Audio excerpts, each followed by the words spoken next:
Welcome to my channel. My name is Emmy from Emmy Evolving. If this is your first time joining me, thank you for finding me. If this is not your first time, thank you for coming back. So, we're just going to jump right into it. I asked what this reading was going to be about, and what I heard is you are the dream. Mm,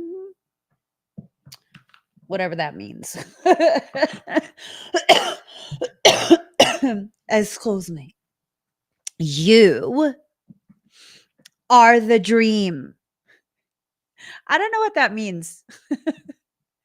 I just, I don't know. It is what it is. You're the dream. I don't know if someone's having dreams of you or or what, but you are the dream. Okay? Reading's done. I'm joking. Okay. Okay. Today is a day, is a day, is a day. Okay, we're almost there, guys. Almost there. Yeah. Anywho, I got the cards pulled. Let's go ahead and get started. Let's get this party started. Let's get this party started quickly, right? All right, we're ready. Ooh, okay. Well, shit. Woo! Oh, I'm feeling some type of way. I be feeling some type of way. Okay. Okay. All right. So there's just some stuff. There's just some stuff that's causing you to feel some type of way as well, causing you to feel very destabilized, causing you to feel as though you're not protected, causing you to feel as though the things that soul has promised is not going to come to fruition for some reason. And I can't say that any of that is accurate. I'm just not feeling it. I feel like those are your fears rising to the surface. And part of what's needing to happen right now is your soul is reminding you that you are unf-withable. You're unstoppable, unf-withable. Um, and that you kind of just need to put an end to these cycles that get you all bajiggity in your space. Um, I am kind of feeling this reading. I'm kind of feeling this reading because I'm kind of feeling that right now, right? I forgot to take my glasses off. I'm kind of feeling this reading because I'm kind of feeling that right now. And whatever it is that I'm feeling, it's like you got to just breathe. You got to breathe. I think it's so easy for us to lose track, to lose sight of the fact that um, the things that we've accomplished, the ways in which we have lived up to whatever it is we need to live up to. We've risen to the challenge. We've allowed ourselves to overcome. And then it's like that's our norm because we're consistently challenged, right? Yeah, I'm absolutely challenged. I wish I was joking. Oh man, your norm is such an elevated degree of elevation, accomplishment, skills, gifts, awareness. And it's like you don't have the appropriate perception of yourself. It's like everyone else can see this in you, but you. I feel like soul is just lecturing me right now. The question here, and this is a personal question of mine. Do we need to see it? Do we need to be able to see whatever this is? Do we need to be in full agreement with it? I mean, like, can't we just kind of roll through, flow with it, roll with the punches, flow with it, flow with it, flow with it? I guess you could, and I guess you have been, but how has that been working out for us? Is it something that's facilitating your understanding of what it is you need to understand about yourself? Is it even an issue that we don't grasp the gravity of who we are? Is that even an issue? Is that a non issue? I'm just saying, like, right? You see what I'm saying? Like, sorry. I just, like, I don't know. Is it drooping enough? Is this something I need to fixate on? I'm just saying, deep plane lift. Okay, stop. You're watching too many videos. Okay. And I think that what you guys are seeing right now is kind of like um the playing out of the ways in which we change the subject whenever the subject touches on our need to recognize that we are the dream. You are the dream. I mean, the gravity of that statement, the gravity of that statement. You are the dream. That means whether or not you can see the gravity of you, the amazingness that you are. There are people who are seeing it, who are recognizing it. There are people who are not playing games about the way they see you.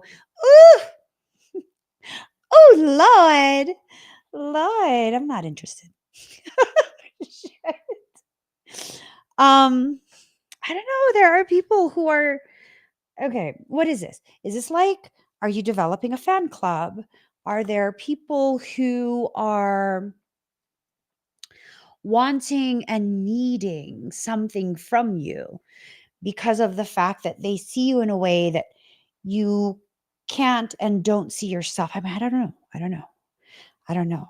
But they see you as the epitome of something that, you know, they haven't um they haven't accomplished, they haven't reached. I'm not sure. I'm not sure, but look, this is how they see you as a lady goddess, like the epitome of something, the epitome of something. So, all of these doubts that you're having, I mean, that just needs to be allowed to come to an end. It just needs to stop. And it's not even, it needs to stop after you've healed yourself. It will, no, just like refuse to participate in that. You need to refuse to participate in that mindset, because that mindset drains you. It decreases your intensity. It uses up energy that you could be using um, to build amazing opportunities for yourself. And instead of building these amazing opportunities, you're like wasting it on, and it is a waste. It is a waste. And I emphasize that because Michael said to emphasize it. It's true. It's a waste for you to spend energy on fighting this growing, expanding awareness of how amazing you actually are. I mean, what will it take? What will it take for you to accept? Who's actually asking this question? Um, I hear a question of what will it take for you to accept how you are elevated amongst others? Who's asking that question? I don't know. What will it take? Um, I don't know. I think it would take a lot. I think it would take a lot because there's this huge part of me that feels strongly that the parts of me that fail to grasp the gravity of what I am, who I am, how I'm received, and how I affect others, that huge part of me, that's a very dominant part of me. It exists for a reason. And the reason being, it keeps me level.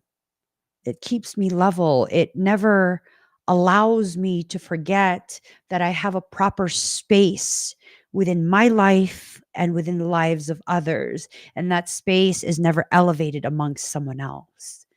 That space is never about seeing myself as something more important than the person beside me. I can function in a more important role. That's fine. That's part of my service. But to see myself in a way that causes me to identify as being more than someone else, that feels erroneous. That feels ego based. And so maybe this whole process that you're in is nothing more than a process to get you to accept the fact that this is just maybe sometimes how you function, and it's okay. It's okay. You are the dream. You are someone else's dream. You are the epitome of something in someone else's eyes, the epitome of what it is they're seeking, what it is they want to become, how they want to be, how they want to be seen by others, like all of these different potential meanings to that. That's you. That's you. And whoever and whatever you are, it's enough, even in this moment, without you changing anything about yourself yet, right? Without you changing anything about yourself, you're here in this space, a space of incubation, a space of not quite grasping that you are merely percolating in a little egg. This little egg that keeps you safe, keeps you separate from your environment. And because you're kept nice and snug, like a bug in a rug, um, that's disgusting. Fucking hate bugs. I do. I'm not a very hateful person, but bugs, yes, absolutely. Absolutely. I don't give a shit if you're sentient. If you enter my home, that tells me you have karma that's going to play out with the bottom of my chinelas. Hey, if you had better karma, you wouldn't wander into the home of someone like me. I don't give a shit if you're a living thing. If you are a bug, that's unfortunate. That's unfortunate.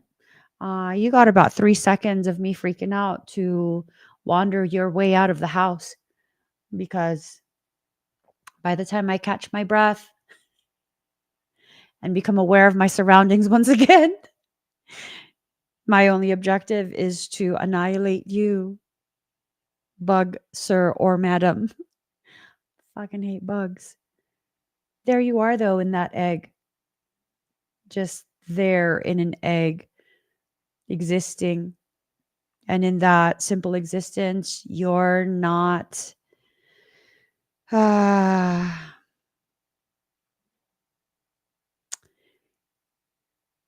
you're not remembering that you have wings, that you can travel through so many different elements. You look at a little duckling, right?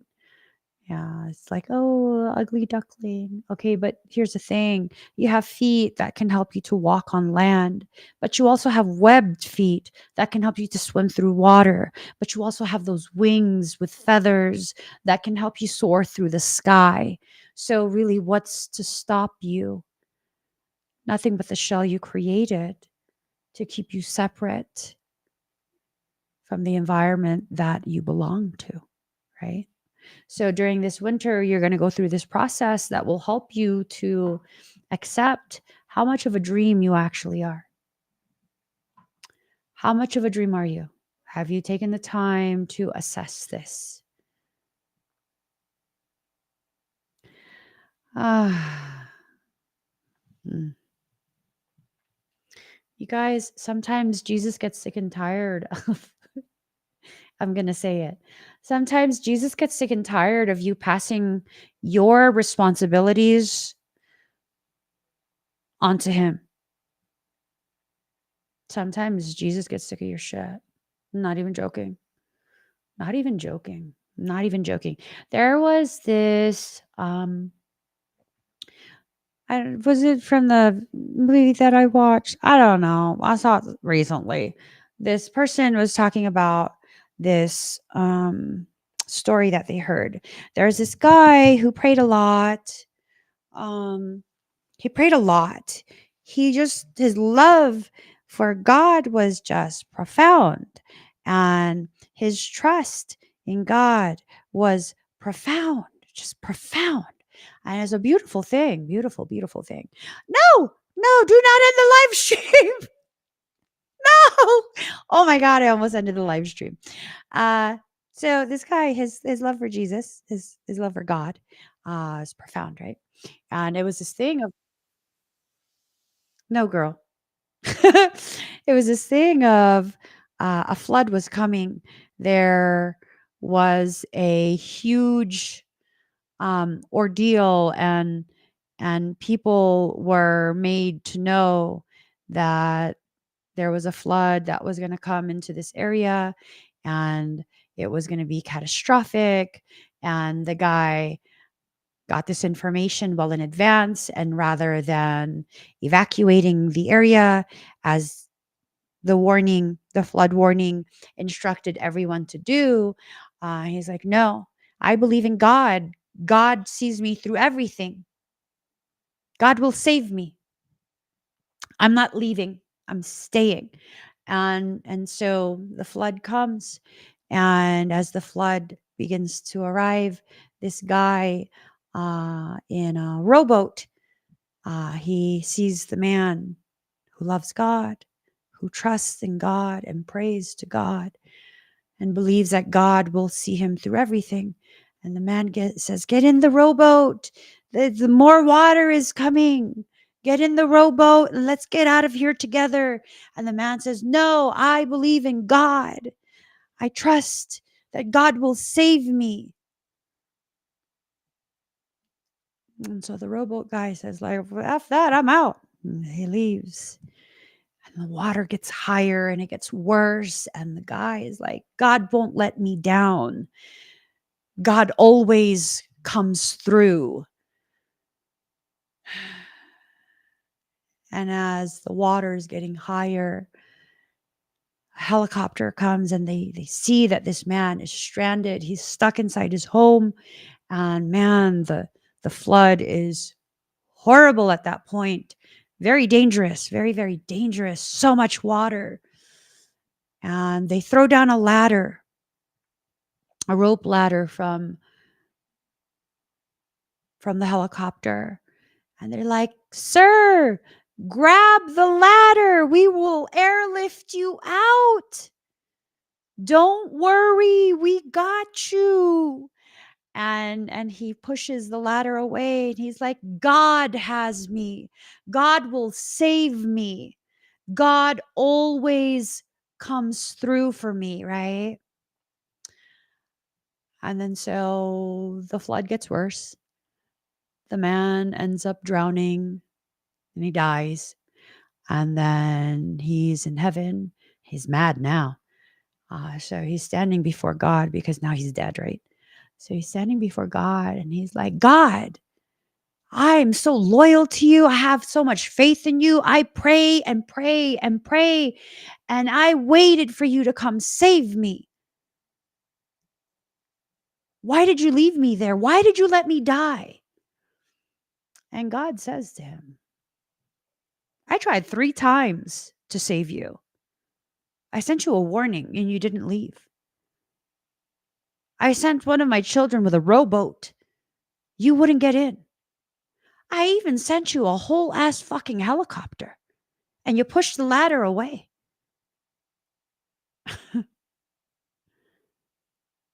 Yeah. Yeah. Exactly, Kitty Claw. The guy with the robot was God trying to save him, as was the people in the helicopter, as was the warning. Sometimes, uh, I believe I'm authorized to share this message. Sometimes God and Jesus get sick of our shit because we're supposed to do these things for ourselves. That's why we are given the type of power and dominion over our local environment so that we can exercise that sovereign power in the most responsible of ways. So, what are you going to do with this information? You are the dream. You are given access to all sorts of different things that other people could only dream of one day, hopefully, one day being able to do, being able to access. What are you going to do with it? You have it right now. And you have been given something so profound and it's so normal to you that it's not a big deal. It's not cherished. It's not this, it's not that. What are you going to do with it?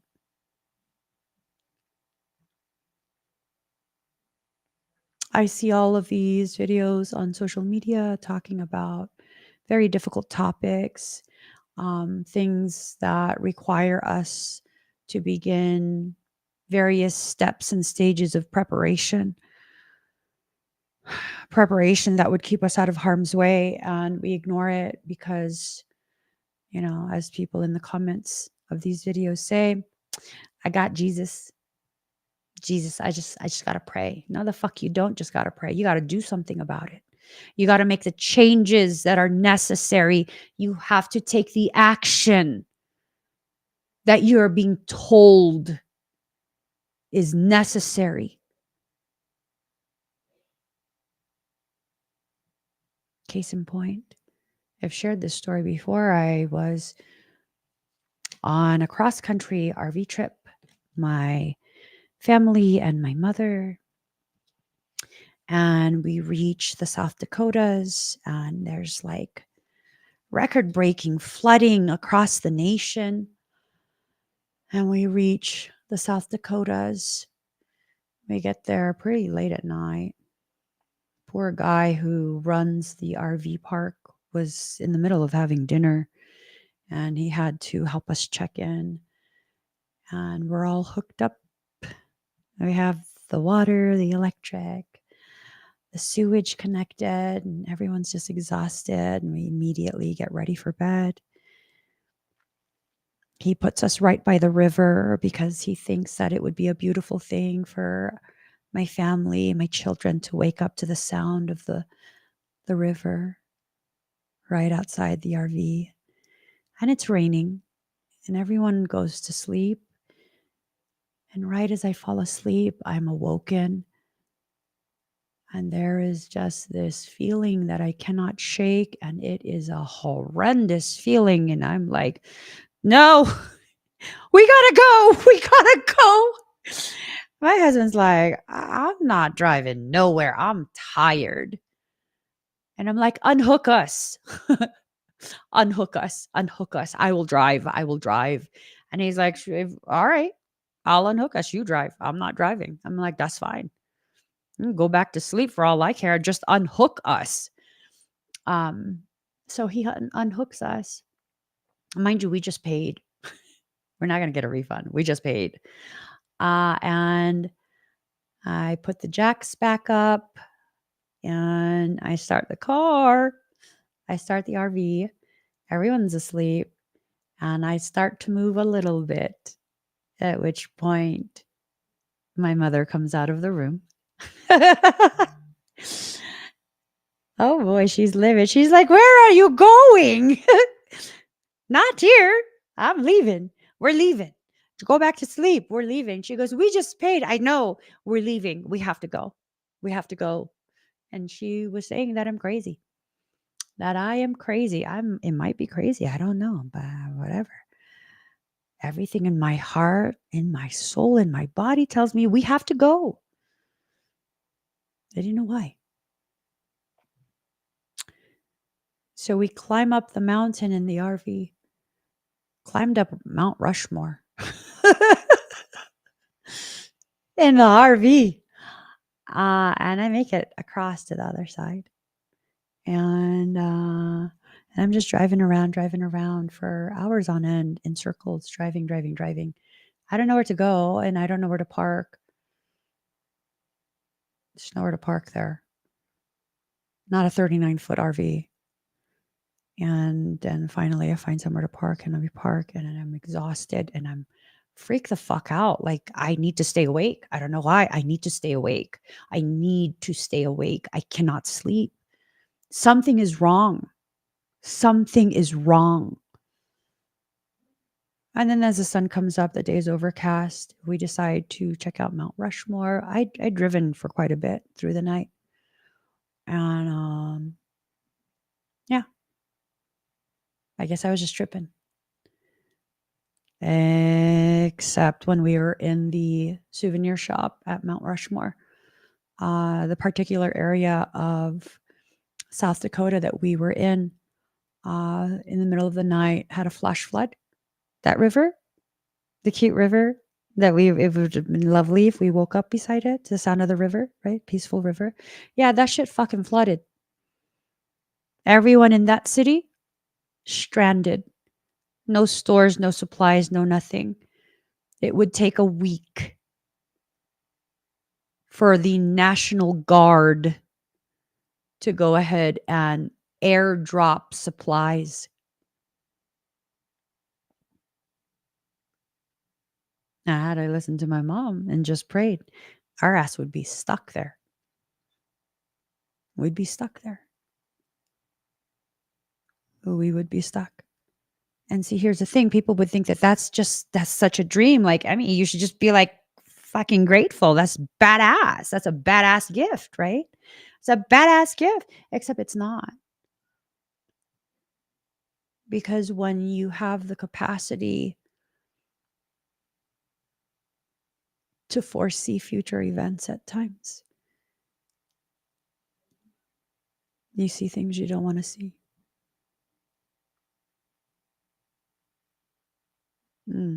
It's painful. You see things like the death of people you love, and there's nothing you can do to stop it. You see things like hardship. There's nothing you can do to stop it. You see things you don't want to see, and there's nothing you can do to blind yourself. And so, what other people would consider the dream, nightmares are dreams too. Nightmares are dreams as well. Sometimes what you need to do is simply have a conversation with soul. Soul, I'm in alignment. I'm in agreement. I'm willing. I'm not fighting this. But please calibrate the gift so it doesn't overwhelm me, so it doesn't traumatize me to the degree that I become non-compliant. I'm willing to learn. I'm willing to grow. I'm willing to expand my awareness of the gravity of who and what I am. But please do it in such a way that I can remain in compliance and not simply living in fear. And I think when we allow ourselves to recognize, soul will listen to those types of requests, because these days, and it's been my norm since early 2000s, since the final extremely traumatic thing that I saw in advance, I had a very, very intense conversation with soul. If I cannot stop it, if I'm not meant to interfere, don't show it to me. Surprise me along with everyone else. I don't want to be traumatized. I don't want to know in advance if I can't do anything to stop it. If I'm not supposed to interfere, don't show me in advance. Let me be a normal person in that sense. Let me not know And now I know. If I'm shown it in advance, it's either to prepare or to avoid. And it is my obligation to myself and my family to figure out which one it is. Is this to prepare me or to help me avoid it? Right?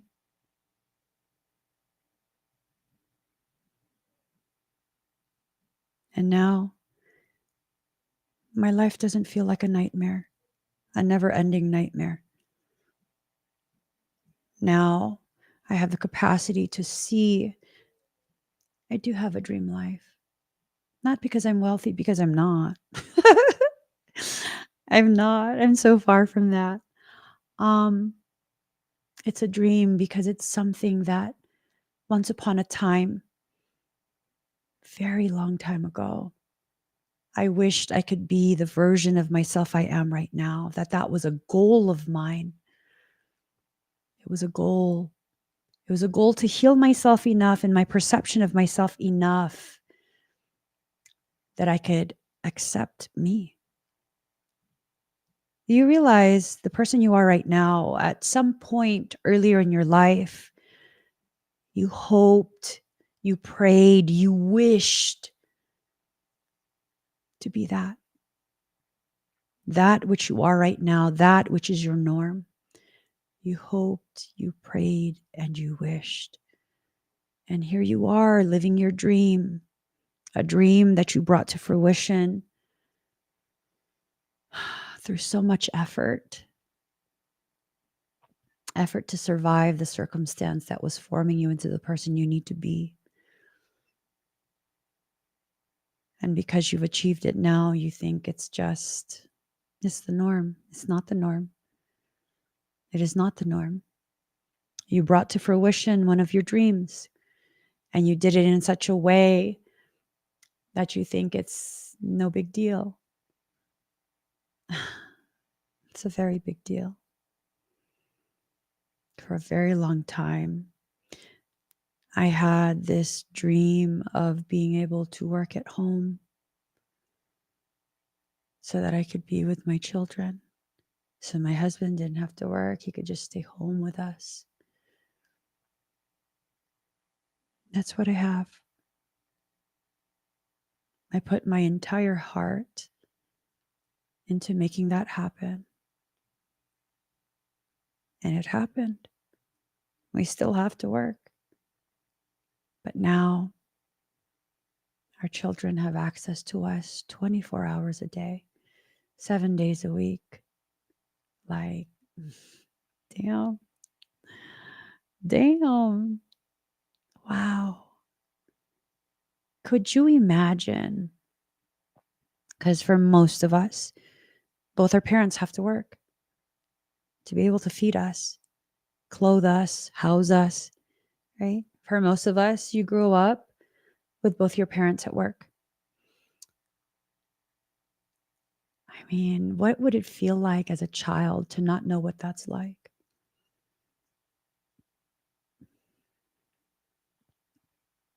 Half my children remember my husband having to go to work, leaving before they wake up, coming home right before they go to bed,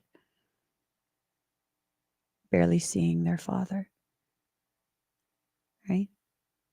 And the other half of my children have no idea what that is.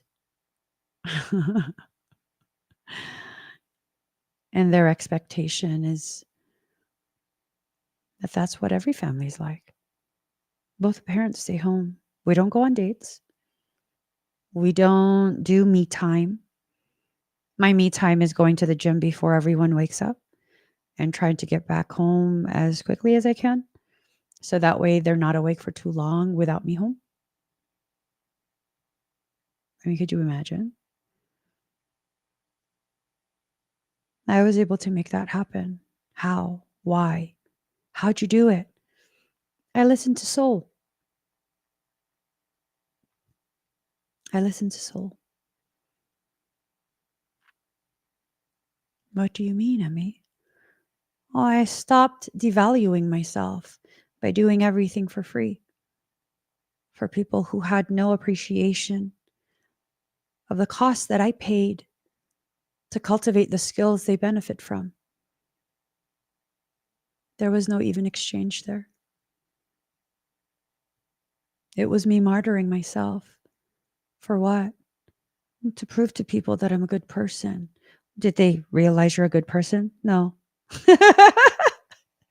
No, they didn't. That was part of the nightmare.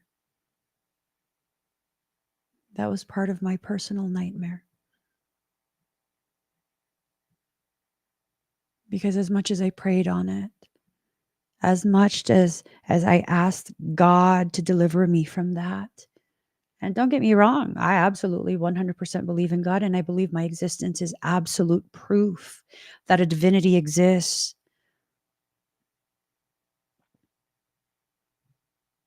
But the way I worked with divinity,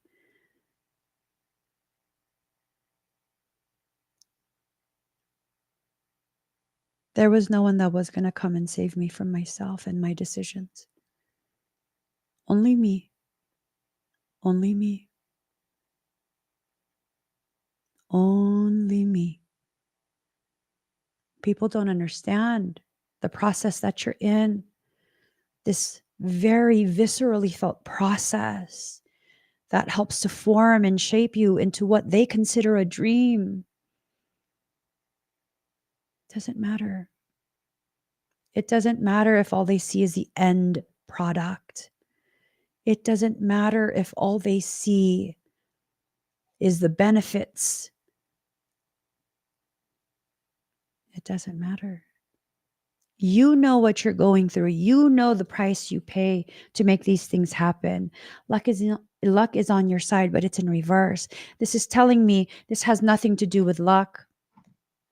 This has everything to do with the efforts you've put into building the life that other people outside of the process are seeing as a dream. It's time to take action, but it's in reverse. You're afraid to. You're afraid to take the appropriate action that is necessary to bring your dream much closer to fruition, right? You're bringing it into tangible form, but you're scared. Part of you doesn't believe that you deserve what it is you're actually working towards. You're scared. Do it anyways. Do it anyways. Even though you're afraid, even though you doubt, do it anyways. Do it anyways. You will figure it out as you go through it. You see, the reason we want experts to tell us this and tell us that and give us the exact way to do it is because we're afraid that we are going to mess it up. And in that, we will fail and we will this and we will that. And no, no, no. No. Sometimes, yes, you need someone's opinions. Someone who has an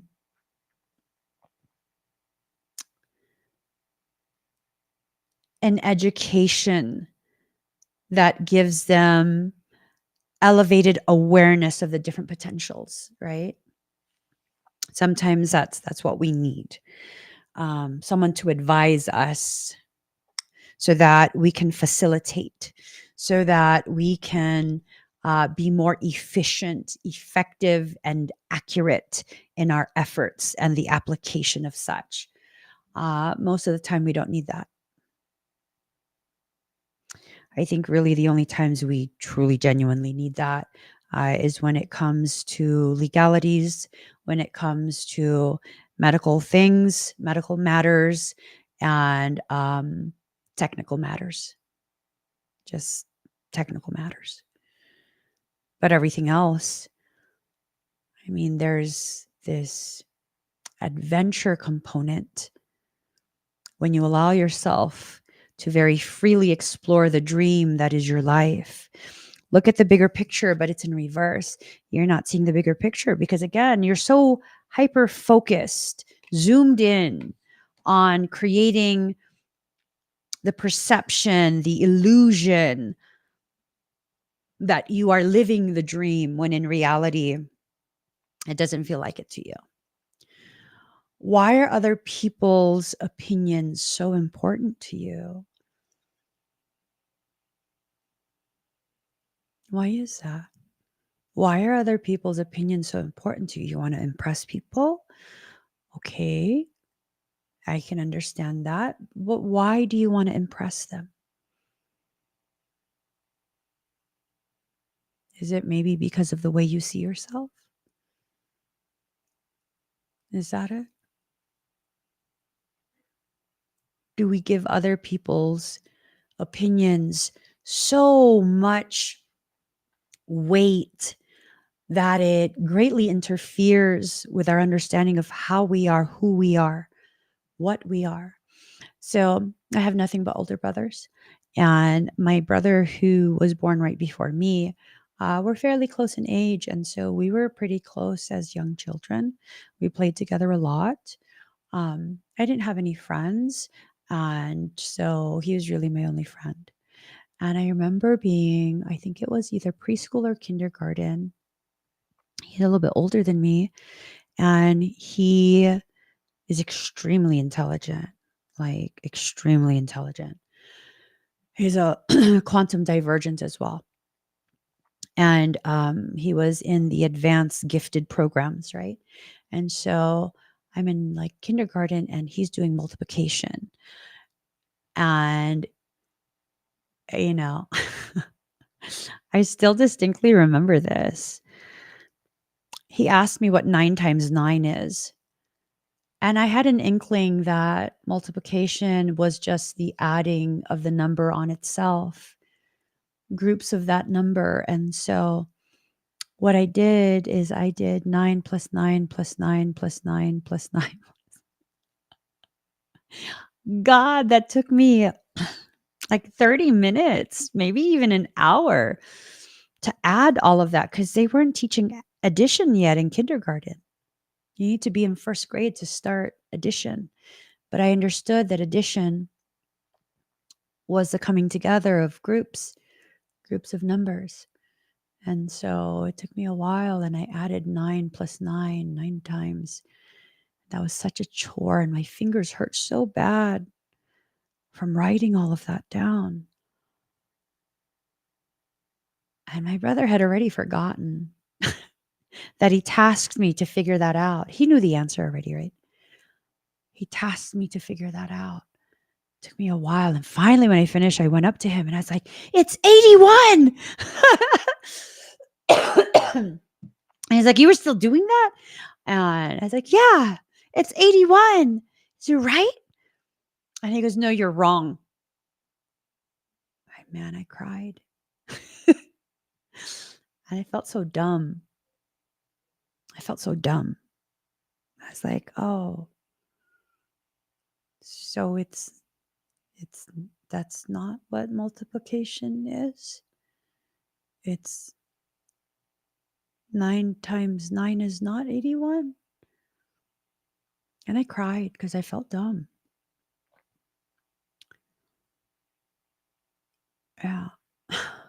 And then maybe like a day or two later, I'm not sure. It was not long after that. I happened to find my mom's work calculator. I was going through her bag looking for gum. And I found her calculator and I was curious. And I inputted 9 times 9 on the calculator. And it's like, it is 81. It is 81. He lied to me. He lied to me because he wanted to feel more intelligent than me. And he didn't like the fact that I knew that although I hadn't been taught that, and he knew I hadn't been taught it, and that I was only in kindergarten, I understood the concept of multiplication. And I taught myself. And he didn't like that. And because he didn't like that, he fucked up my perception of myself for the entirety of my educational career, from kindergarten all the way through. That fucked up my perception of myself. I never told him. But I never volunteered to answer questions in class. I never allowed myself to externally excel because I didn't want to experience that again. And I wasn't sure if I'd be correct. And I didn't want to be made to feel ashamed. I was afraid of being wrong. Right? I carried that with me from early childhood all the way through high school and college. I carried that with me. Was that his fault? He didn't know any better either. He's also a kid. He didn't know any better. You see, when we give other people's perceptions of us and their expression of their own wounds so much power over the way we see ourselves, we forget that we're the dream. It took me many, many, many years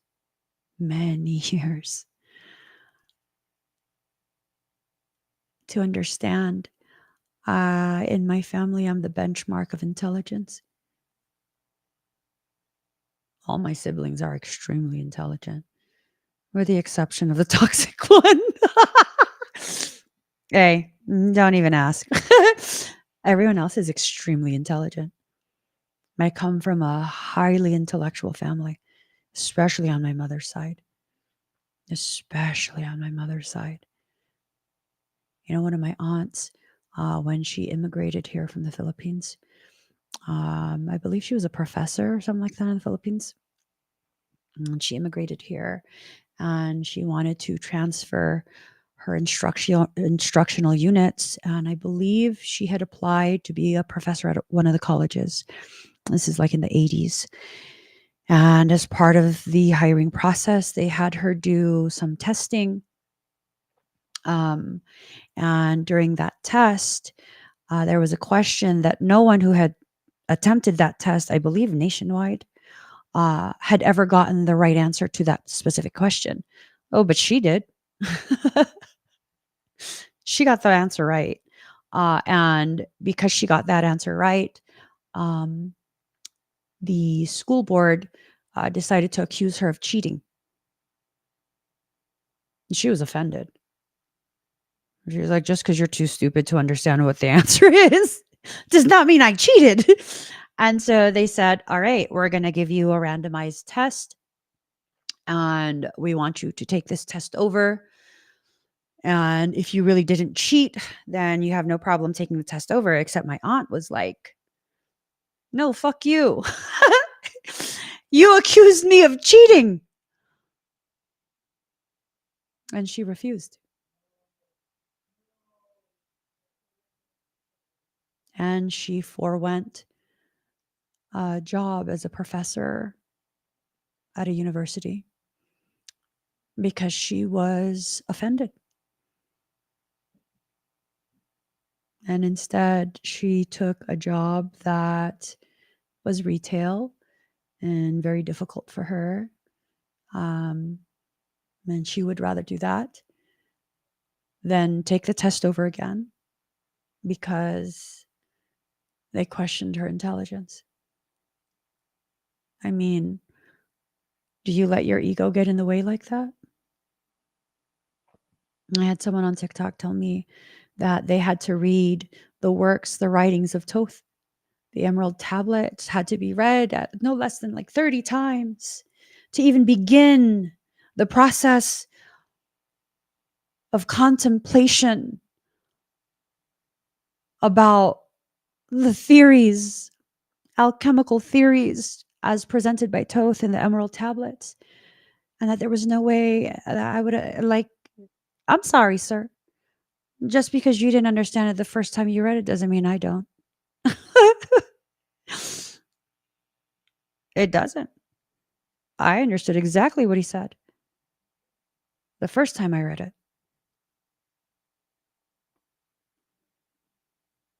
Whatever you're going through got nothing to do with me. People will try and convince you when they see that you are far beyond where they are. Sometimes people will try and convince you, no, you're not the dream. You're a counterfeit. I've had people do that to me too.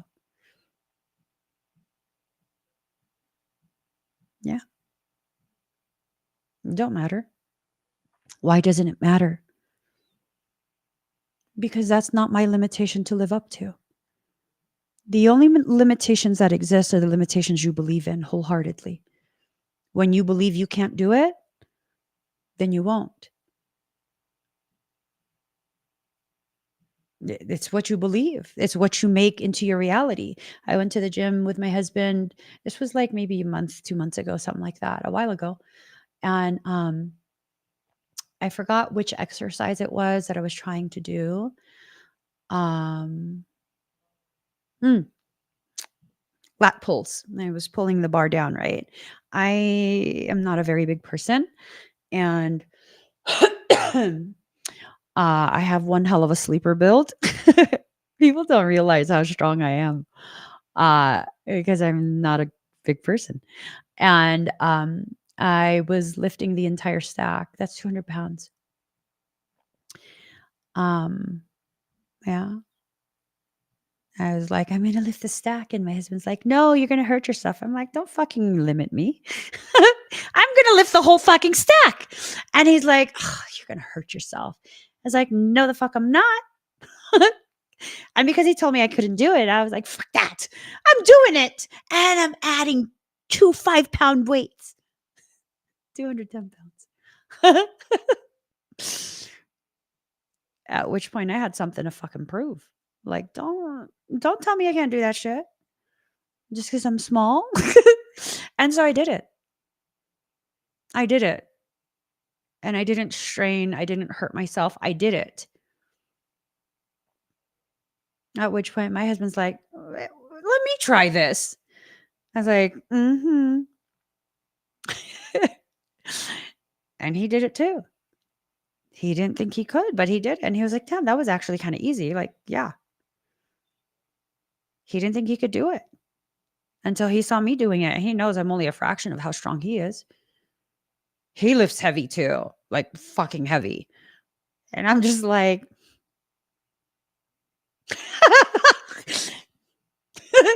fucking tell me I can't do shit. Shit. I was so mad. Don't ever fucking tell me what I can and cannot lift.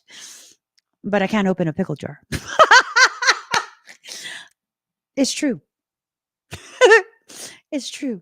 I can't open a pickle jar. Whatever. Right? Yeah, no. It's your mind. Your mind, what you believe in, is what sets the limitations that you live with. It is your mind. You are the benchmark for a greatness that you have yet to comprehend. And when you allow yourself to simply live with no limitations in place, allowing your experiences to be what helps you to set your understanding of what your current limitation is.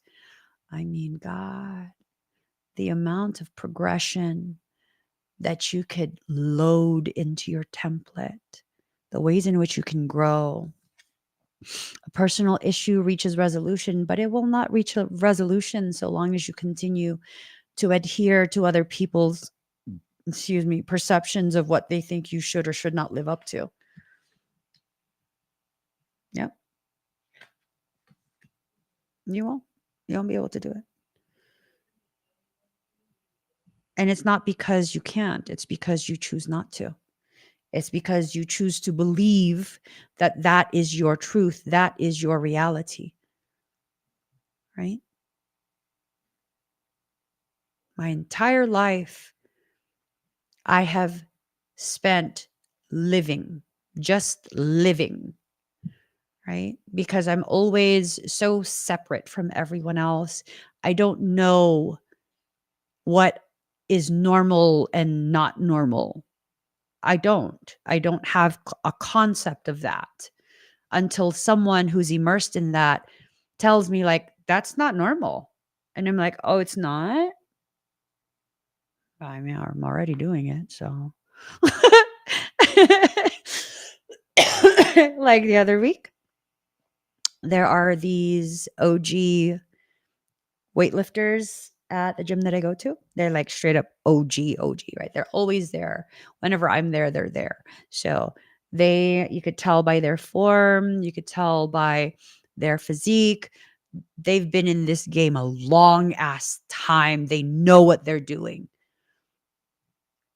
And then there's little ass me, hip thrusting 400 something pounds, singing my little songs, hip thrusting the shit out of the bar. And then one of the guys goes, "Oh my God, that's a lot of weight." Is it? I mean, I've seen other people thrust bigger than that, more than that. I mean, granted, the girl that I'm talking about that thrusted over 100 pounds more than what I was thrusting, she's like 6 foot. She's like 6 foot, 200 something pounds, pure muscle. And then there's like little ass me fitting children's clothes, thrusting comparable weights. I don't know that I'm not supposed to be able to do that. I didn't know. Because I didn't know, to me, that's norm. Leg pressing over 500 something pounds. So I didn't know that it wasn't normal for a regular workout. Like if you're not, you know, on the road to competition, you don't do that. But I didn't know. A couple of years back, I was telling my brother, who is a highly, highly skilled personal trainer, body worker, like quite a few of his clients have reached the Olympia stage. That's the level of greatness he works at. He produces champions. And I'm like, oh, my knees have been achy. I don't know. And he's like, well, what have you been doing? And I was like, well, I don't know. It feels weird when I leg press. He's like, well, how are you leg pressing? I was like, no, like, I don't know, 550. He's like, 550? What the fuck are you trying to do? And I was like, leg press. And he goes, that's why your knees hurt. The fuck are you doing leg pressing 550 pounds? Well, because I could. I'm not supposed to. And he's like, not when you got fucked up knees. And I was like, oh, should I wear a knee brace? And he's like, only if you don't want to fuck your shit up more. And I was like, oh, I gotta find a knee brace. I don't know. I'm not supposed to be able to do that. You see, sometimes when you try and know too much, you mess yourself up. You mess up the dream that you're building for yourself. Yes, you have to know how to do proper form. Yes, you have to know the symptoms, what to look for to let you know you're still operating within what is safe for you. But sometimes when you go overboard with trying to do everything to perfection, what's intended to be a dream is not so much a dream. It becomes another way for you to limit and punish yourself. Bring love into the situation, but it's in reverse. So this is telling me that you're not expressing enough love towards the self. Those fears and limitations are the very thing that's causing you to feel as though you are not enough. Wow. As though you are not enough. Yeah. I have a very distinct awareness of how awkward I am in person. Because I am. I'm awkward in person. I'm awkward, period. Are we kidding? I'm awkward, period. And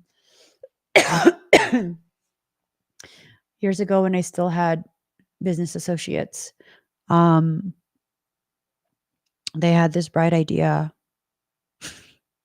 the sarcasm of it. They had this bright idea of having a meet and greet, like we're fucking celebrities or something. And I was just like, this is just the weirdest shit. I'll roll with it. Y'all want to do it? All right. Ain't nobody gonna come and want to meet my ass. Like, please. Fucking weirdos.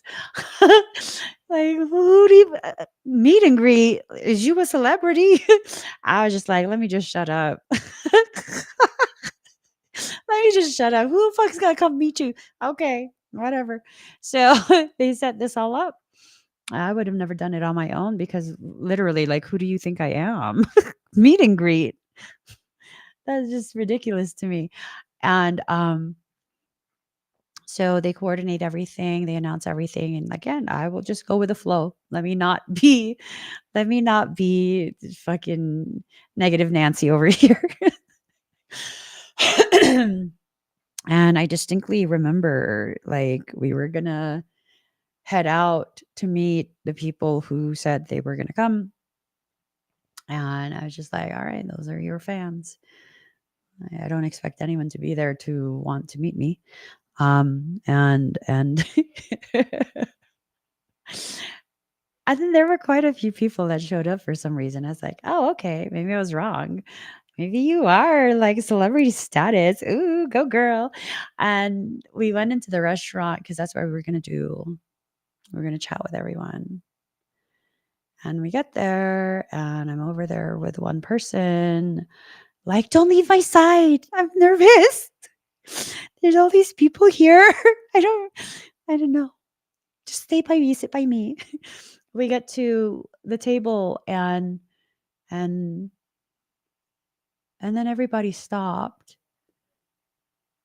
And I was kind of just standing off to the back, and then everyone kind of just stopped and turned around and looked at me like, where are you gonna sit? And I'm just like, where are you guys gonna sit? So that I can figure out where to sit. And apparently they were all waiting for me to sit so that they could figure out how they could sit closer to me. I don't know what you think this is. We're just gonna eat. It was weird, and I felt awkward. And then so I'm kind of just whispering to the person beside me, and then one of the people there pulls out her notebook, which I thought was weird. Like, are you doing schoolwork? You should just have dinner with us. And it turns out she's pulling out her notebook to interview me, which was fucking weird to me. She's like, okay, so I want to ask you some questions before our food gets here. And I was like, what kind of questions? Like, what do you, I don't understand. At which point, my associate, my business associate, the huge smile that she had on her face because she felt like a celebrity was gone.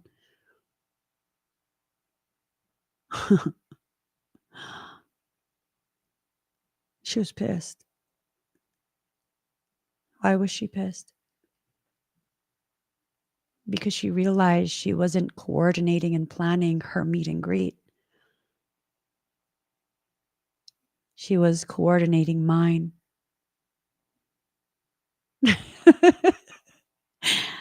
And I didn't even care to be there. You see, the gravity of you, other people see it, even if you don't. Even if you struggle to. Even if it is like pulling teeth to get you to show up simply as yourself. There are those who are waiting for the opportunity to simply be in your presence. That night still didn't make sense to me. It still didn't make sense to me. It's taken me years to really quantify the breakdown of that entire circumstance. It's taken me years. Not because, like, oh, how could I have saved that friendship? That was not a friendship. That was a transactional relationship. And I was just unaware. I wasn't aware of the transactions that were occurring behind my back. I didn't know. I didn't know I was being leveraged in meetings. Ain't that some shit? Ain't that some shit? I thought I was just tagging along, being a supportive friend because they wanted me to be there to be supportive. I didn't know I was the bargaining chip. You don't have to understand your value for you to have an intrinsic one. These days, ain't nobody leveraging me for shit. No, you will not leverage me.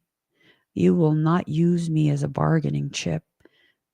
I don't think so. I stay in my own lane. I do my own thing. I have no associates. It's just me trucking along, helping whoever I can, living my life, cultivating my perception of myself. There's nothing dishonorable about that. Just know that one day you'll wake up to the reality of the understanding that has eluded you your entire life. You'll wake up one day and you'll be like, oh, oh, I guess I do matter. That's cool. Anyways, what should I have for breakfast? Because really, who cares? Just keep going, keep growing, keep being you. We put too much emphasis on what happens at the end zone. You know where the end zone is? Your last breath. Life, by definition, is nothing but a string of events, one after another, after another, after another, after another, after another. It is a string of moments that are the now, the now, the now, the now, the now, the future forever unfolding like a perpetually blooming lotus, completely irrelevant and unconcerned with how other people see it. And it's just going to do what it's going to do. And that's that. I love peonies. Peonies have so many blossoms. Peonies are my most favoriteest flower. And the thing is that you put a peony beside a rose, and a rose pales in comparison. The sweetness of the peony, the fullness of its blossom. There's just something about a peony. And you look at it and you think it's so delicate. But the history of the peony carries with it the potentiality for exorcism. That beautiful blossom, once upon a time in ancient cultures, was a key component for exorcism rituals. You'd never guess. You'd never guess. Is a peony concerned with outshining a rose? Is it concerned about what flowers are placed beside it? Or does it simply exist, carrying within it the potentiality for such powerful, powerful process and ritual?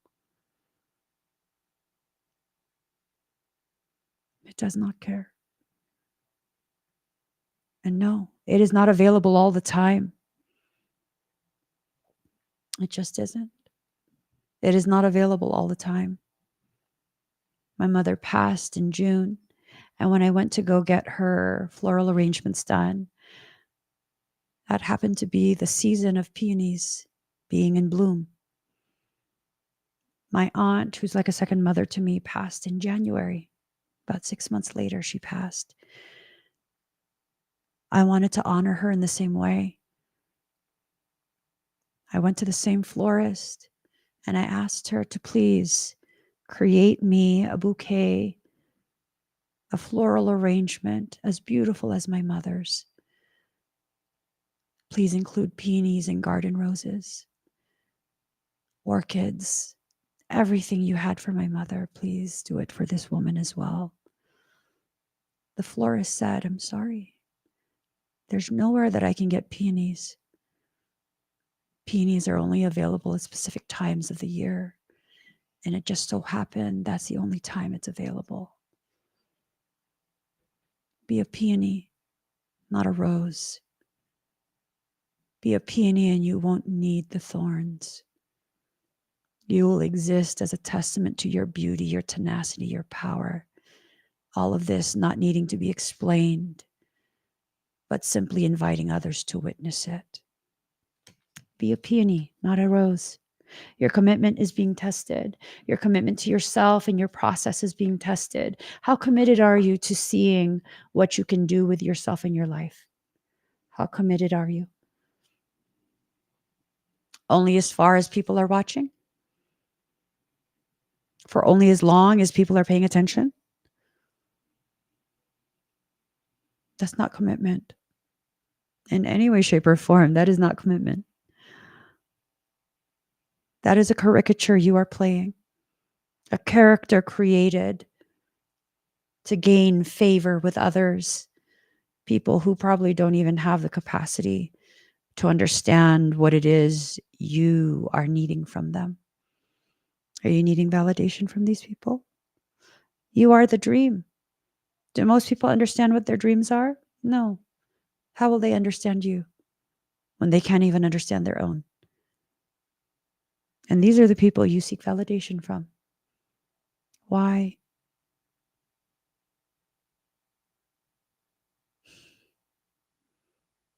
Why? Because you don't trust yourself. Why don't you trust yourself? Because you've allowed all the experts to convince you that you know nothing about yourself, that they know you better than you know you. I beg to differ. I beg to differ. Hold your vision, again, in reverse. All the ways in which you are trying to convince yourself that you are not the dream, that you are less than what you are.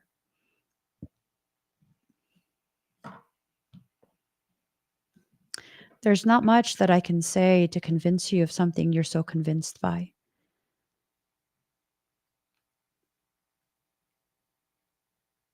Nor do I feel it's my place to convince you. It is not my place to even try. But I do want to ask you, why don't you believe in yourself?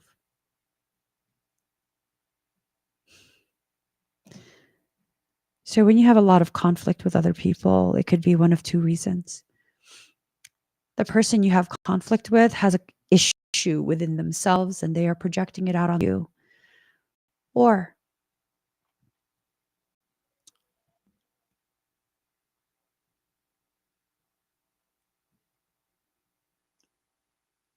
you carry such a gravity about you that it triggers people into spaces that make them feel uncomfortable. Much of my life, people have accused me of thinking I'm better than everyone. I'm so hypersensitive to it. It's ridiculous. I used to be hypersensitive. Now I'm like, well, that's on you if you think that. There's nothing that I do that intrinsically carries with it the intention to make you feel less than me. That's on you. No matter how much I dumbed myself down, no matter how much I shut myself up, no matter how much I did to myself to make me less than what I actually am. It was never enough. Even when I never said a word, people would accuse me of thinking I'm better than everyone. Accuse me of being stuck up. I remember when I was working retail, when I was in my late teens, someone came in the store and I was chatting with them and we were laughing and stuff. And they're like, oh my God, I totally thought you would be stuck up. What? They had assumed I would be stuck up. Why? Oh, 'cause girl, did I do something? Why would you think I would be stuck up?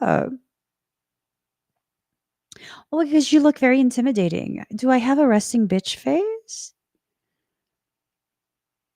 Is that what it is? It's my face. It's my face, isn't it? It's my face. It's my face. As if I didn't already have all these insecurities about my face. That is not within the norm of the standardized beauty, right? Like I don't have a typical face that is considered beautiful. Well, I grew up with that being programmed into me, right? I got the bibinka cheeks, the really full cheeks. I don't have a chiseled face. I don't have an Anglo nose, right? I have a large forehead. I do. People think someone tried to shame me. They're like, they're talking shit about my forehead. Like, holy shit, your forehead's so fucking big. It's sexy. Right? I used to be ashamed. I used to be super ashamed of my forehead. Like, it's huge. It's a fucking 5-finger fever. Literally. No, look. Most people have a forehead, right? I have a 5 head. Shit's fucking cute though. Pretty girls have big foreheads. What? Tell me I'm wrong. Pretty girls have big foreheads. What? What? People shaming you, and you're believing it. You're believing it. Why? These people who shame you, they're intimidated by you. That's what I learned in life. The people, that's why you pretty girl. Cousin, what's up, cousin? And y'all, Lisa Love can fucking sing. I'm like, ooh, girl, sultry stuff. Right? Because you be knowing he knows too. Shit. I bet you, girl.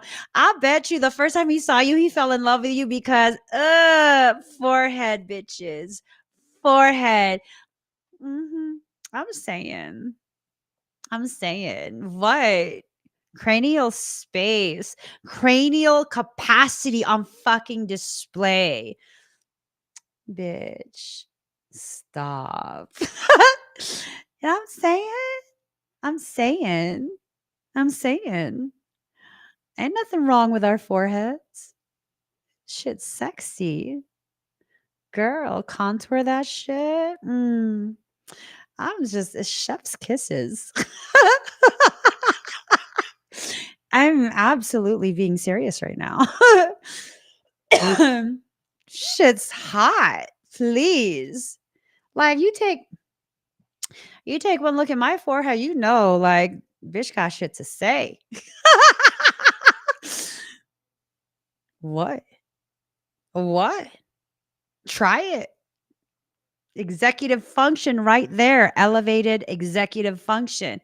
Bitch, stop. I'll out talk your ass. Forehead's letting you know already. Know what I'm saying? Shit. My whole life I was ashamed of the forehead. Why? Because someone told me I needed to be. Yeah. Someone told me I needed to be. Whole life I was ashamed of the fact that my intellect functions differently than other people. Emmy, why would you be ashamed of being intelligent? Well, because people fucking said that I'm weird.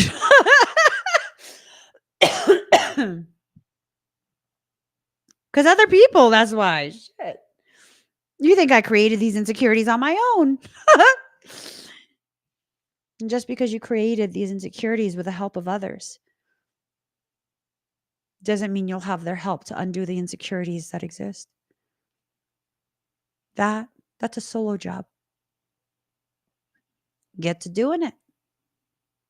Oh, thank you, Sandy. Sandy thinks I'm absolutely 100% gorgeous. Stop. You're making me feel weird. Stop. Don't say things like that. It makes me feel weird. I'm serious. It makes me feel weird, like really weird. I have a lot of little issues to still work through. Yeah. Yeah. Cuz I mean it's like I don't know. I grew up during a time where Asians were heavily fetishized. And I was called like anime cute. What? I was told I was kawaii. What the fuck does that mean? Kawaii? Like an anime?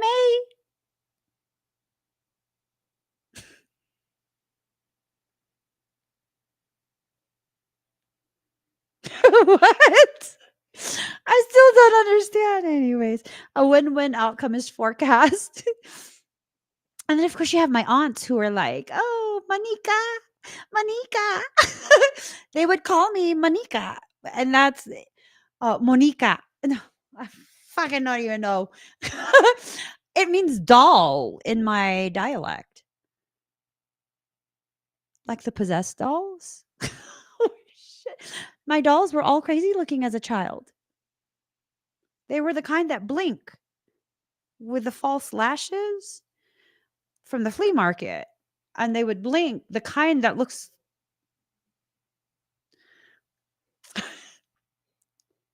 So that had me fucked up because it's like, do you mean that kind of doll? Because that shit's fucked up. Y'all don't. Let's not. Let's not. A win-win outcome is forecast. You're going to get through this. And as you get through this, you'll see that there have been people who have been just absolutely falling in love with you as you have all of these little issues rising to the surface to be cleared by you, and you're working through your trauma and your this and your that. And don't worry, boo, they're fucking falling in love with you. Let them. Let them. Let them love you. Let them love you. Let them. Let it unfold. Let it do what it do. Let it do what it do. Let it do what it do. Lisa, you got this like deep, sultry voice. Can you just like send me an audio where you're like, let it do what it do? Hold on. Hold on. Hold on.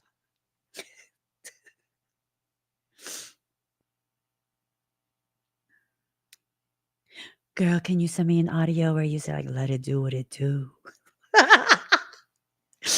Okay. There. I just sent it to you. I don't know what profile you use. Cause girl, you like me, you got hella fucking profiles. I don't know. I don't know. But go ahead. Go ahead, record that audio, Facebook Messenger, send it over to me. I want to hear your voice. Mother Earth in reverse. So, okay, there's stuff that's happening with your human earthly life that you are not taking into consideration. You need to start taking it into consideration. You need to start integrating it into this life, because a lot of this good stuff that's headed your way, it requires it. It requires it. You're not going to be able to get all of these dreamlike components to your life without doing this work that needs to be done. You lack the gratitude that is necessary for you to be able to move through this process. And it's not that you are completely an ungrateful brat. It's not that. It's that you are seeing this as a punishment rather than the process that it actually is. Wrap your mind around it. Wrap your mind around what I just said. You see it as being punished. rather than the process that you're in to be able to develop the maturity that is necessary to really step into the full purpose of why you're here. I mean, dang. Hot dang. Like I feel myself shifting. I feel the sacredness of my journey. That sacredness is further unfolding, right? Sacred journey. It's further unfolding, it's uncoiling. And as it uncoils, more of the details of why you're here, what you're here to do is being presented to you. It's absolutely being presented to you. And I mean, what are you going to do about this? I think for some of you, everything I've said has gone in one ear, out the other. Because you are is still trying to live in a very limited manner. You know, you don't want to listen to me, that's fine. But your higher self is going to grab you, shake your ass like a shake weight, shake you like a shake weight. That's up to you. If you don't want to be shook, if you don't want to get all frothy in the eyeballs from being shook so hard, I would fall into alignment with what soul is asking you to do. What is soul asking you to do? Nothing but the bare minimum. This is the bare minimum. It's the bare minimum. You need to awaken to the reality that it's time to move forward in your journey, which is, you have to move forward in your journey. You have to allow yourself to get to a point where you see the ways in which your disbelief in yourself is lacking integrity. It is absolutely lacking integrity.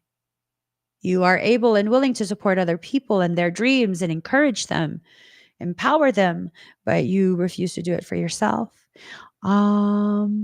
I've always felt like an animated character, just like a cartoon character. Your forehead is perfect. You're so intelligent. Thank you, Sandra. Thank you. That made me feel very yeah. I don't know. I'm weird. Like, I'm just weird. It's weird. I don't know how to accept conventional compliments, but when you say things like your forehead is perfect, I'm like, really? Because I mean, I don't know. I don't know. And then I find myself thinking about how, everyone has these different standards of what they consider beautiful, what they consider attractive. And there is a high potentiality that a large percentage of the people I come across, based on their definition of what beauty is, that they would not find me beautiful. And that's perfectly fine. Like, perfectly fine, because I got a fucking personality. I do. I got personality. I'm a funny ass motherfucker.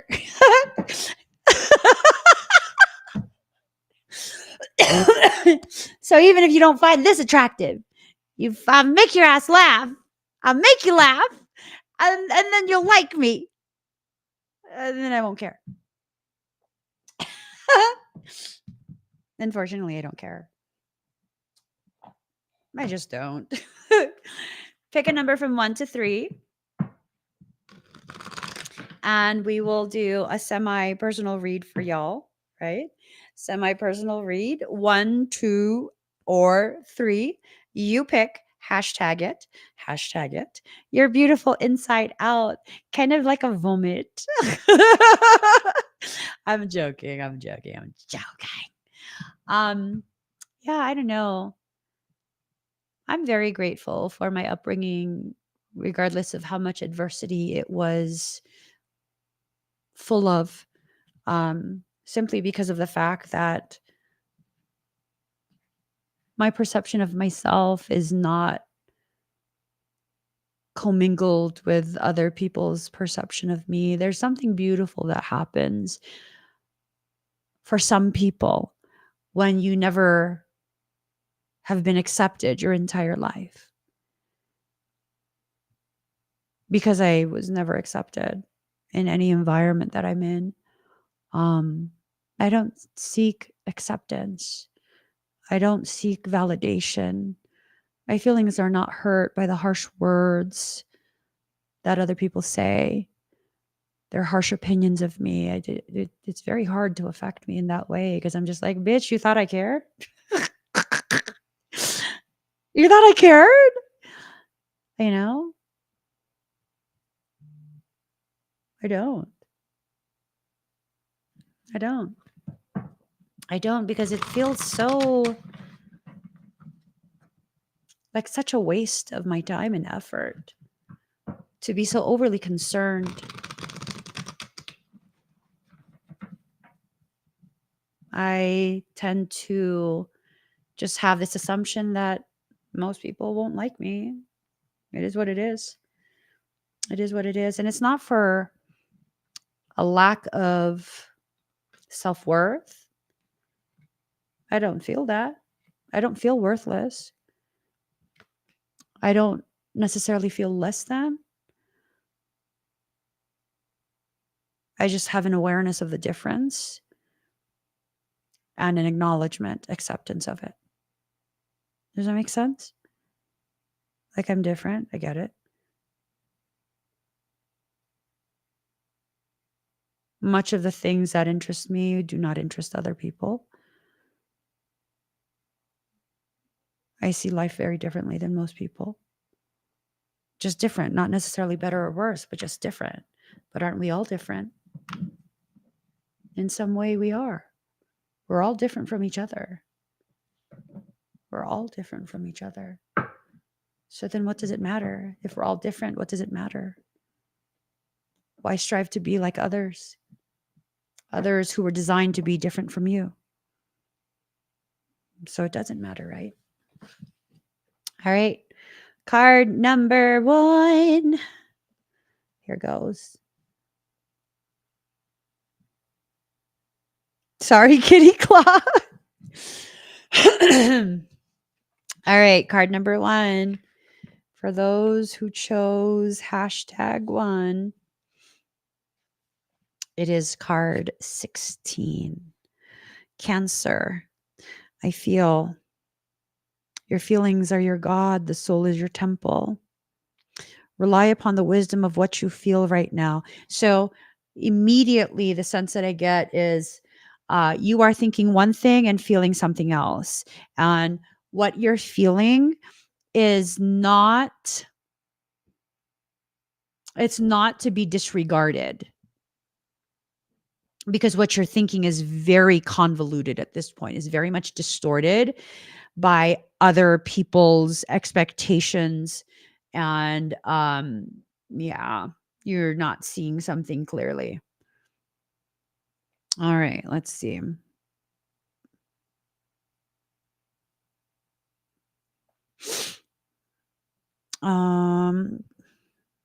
Cancers are resilient, endure much, and can overcome just about anything, which seems peculiar because they're so sensitive. Cancer is a sign of the imagination. It's also the sign of the mother, and those ruled by Cancer tend to be overprotective of their offspring, which means they also like to control and take over. You got to be very, very careful.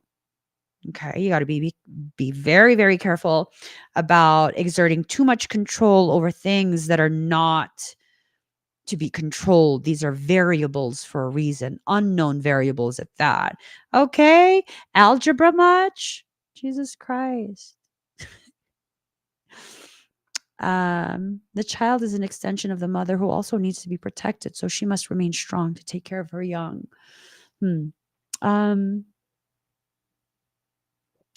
Oh my God, no, don't call me exotic. Exotic says every effing Anglo male I've ever come across. There was this guy at the gym, right? Oh my God. I cannot roll my eyes hard enough. There was this guy at the gym, and I'm working out, minding my own business, starting to feel sick. Tell me why he keeps walking past, and no matter how far away I am from the mirror, he needs to check himself out in the mirror, literally right beside me.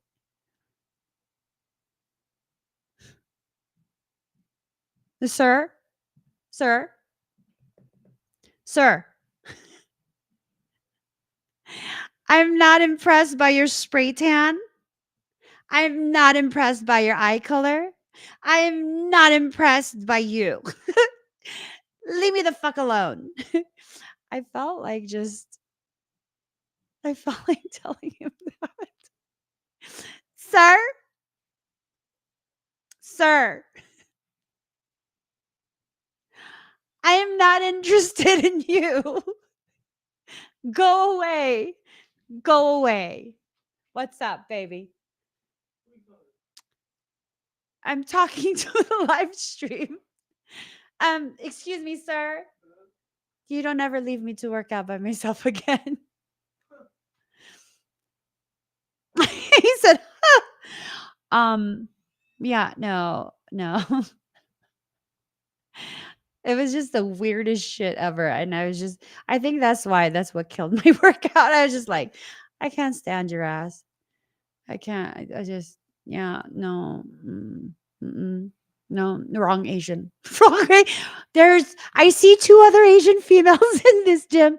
Go bother them. I'm serious. Go bother them. Go bother them. I don't like that. I don't like spray tans and shit. Like, no, go away. Go away. Just fucking go away. Go away. Oh my god. That just puts me in such a gross mood. I don't know why you kept doing that too. I was just like,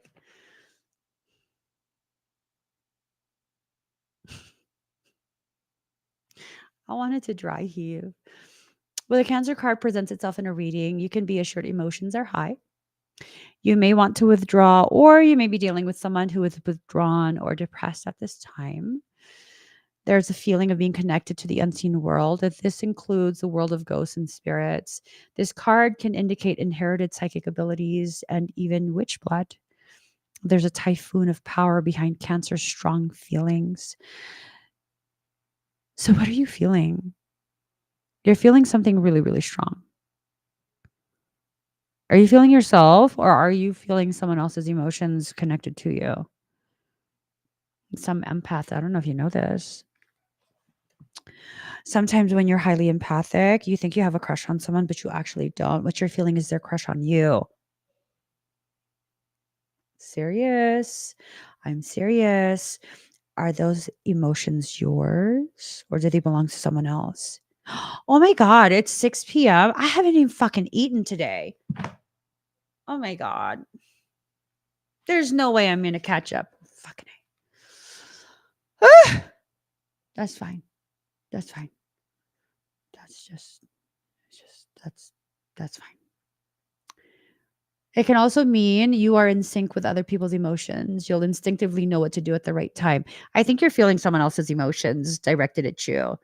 So people who chose number one, someone in love with you. I think so. Possibly. Possibly.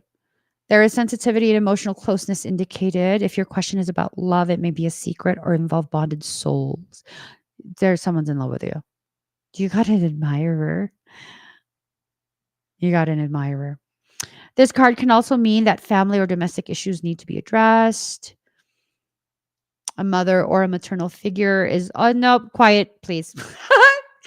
No, peanut gallery is closed off. No.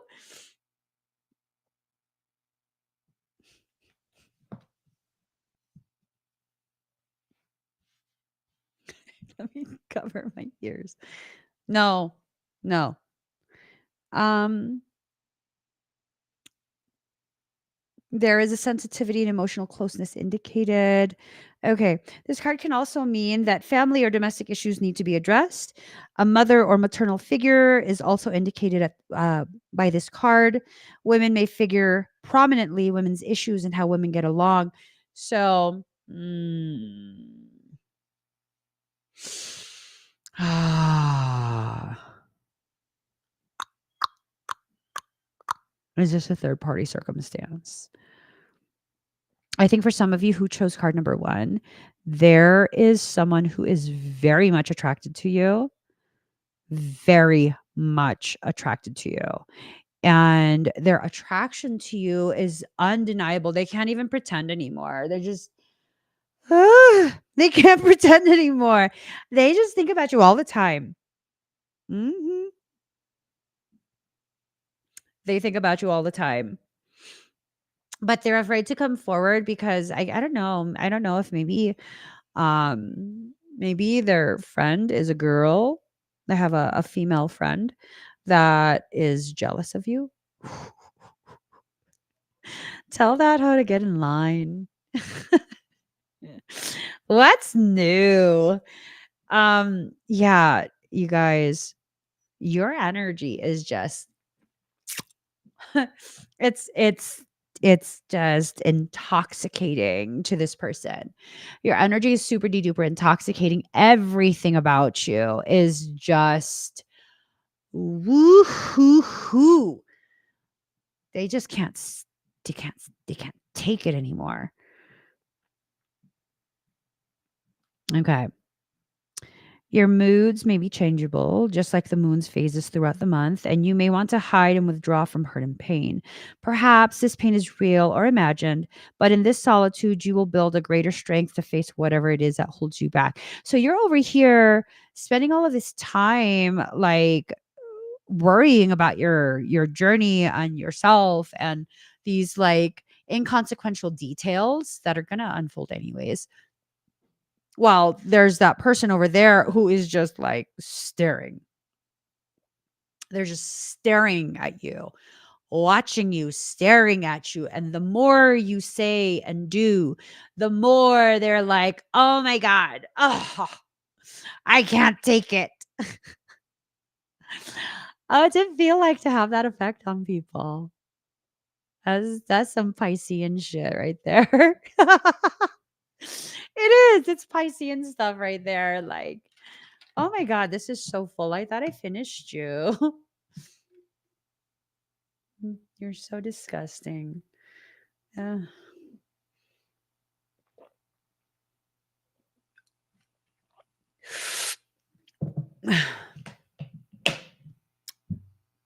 they're totally in love with you.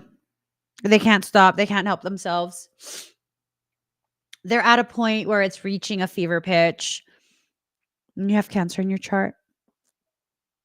Is that what it is? Assimilation. They're ooh, reborn of a goddess. They see you as a goddess. Love it. They're in love with you. If you're available, I don't know if you want to I don't know if you want to explore that with them or what. Someone's in love with you. Like massively in love with you. They cannot deny it. I can't deny it. Yeah, no, they can't deny it anymore. They try. They try and push you out of their mind.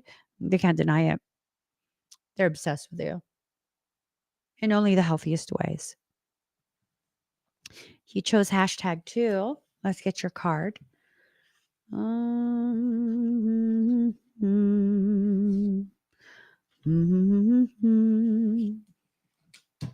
I caught you.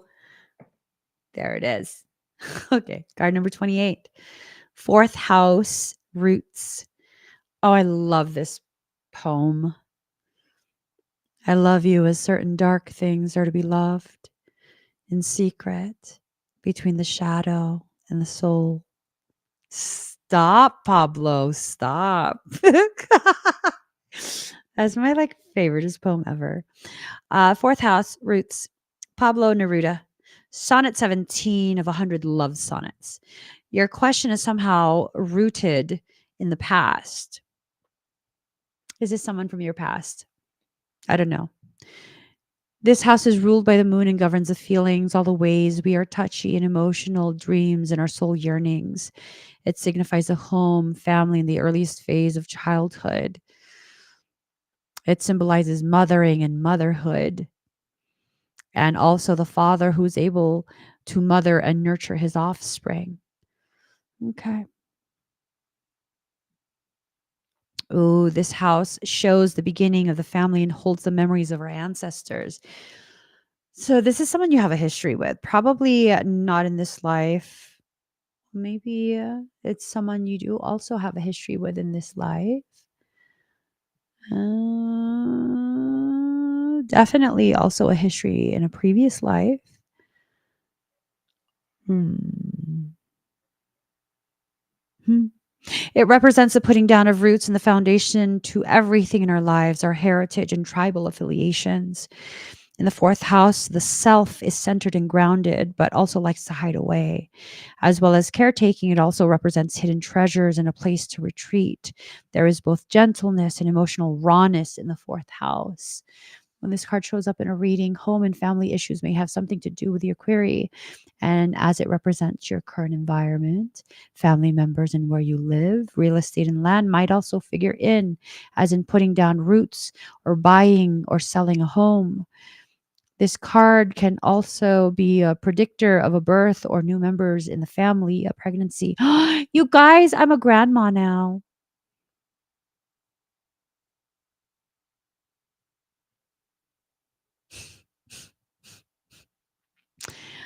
Hmm. My ass is a grandma. Ain't that some shit? I am now officially in the generation of grandparents. My sister-in-law sends me a picture of this baby, and I'm like, whose fucking kid is this? Whose child is this? Like, whose baby? Did you have a baby? And she's like, no, my niece had a baby. And I was like, oh my God, you're a grandma now. And she goes, so are you. Ew, why are you like this? Stop. That is so rude. And then she was laughing so hard. And I was like, I need some time. I need time to wrap my brain around this. So we're glamas? Oh shit. I need to start wearing sequins. Sequins animal print. Because that's what grandmas in my family do. Yeah, I'm a grandma now. Okay. Yeah. Yeah. Had me all fucked up for a few days. Like, what says what? What? What? Yeah, it's okay. I was all talking shit to my sister. And then she goes, so are you. Oh, bitch, why you like this? And then she was laughing. Fine. Be that way.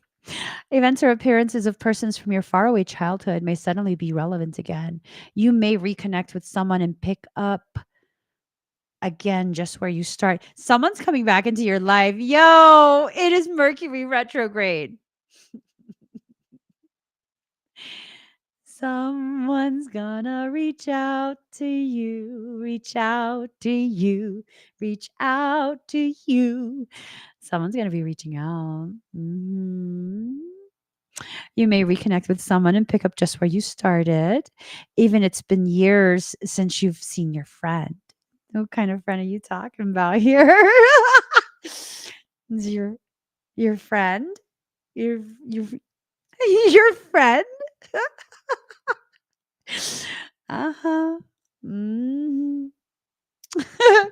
Memories of past lives may surface, transforming areas of your present life. Depending on the surrounding cards, the results may be uplifting and perfect or shattering to the core. It's not going to shatter you. Trust me. They like you. Oh, wait, was that card? I think the whole reading, someone likes you. These memories will change you in the way you view your life. Again, look for reunions and reconnections with persons from your past, such as grammar school days or even relatives you don't know very well or had long forgotten. I'm good. I'm good off old relatives coming forward.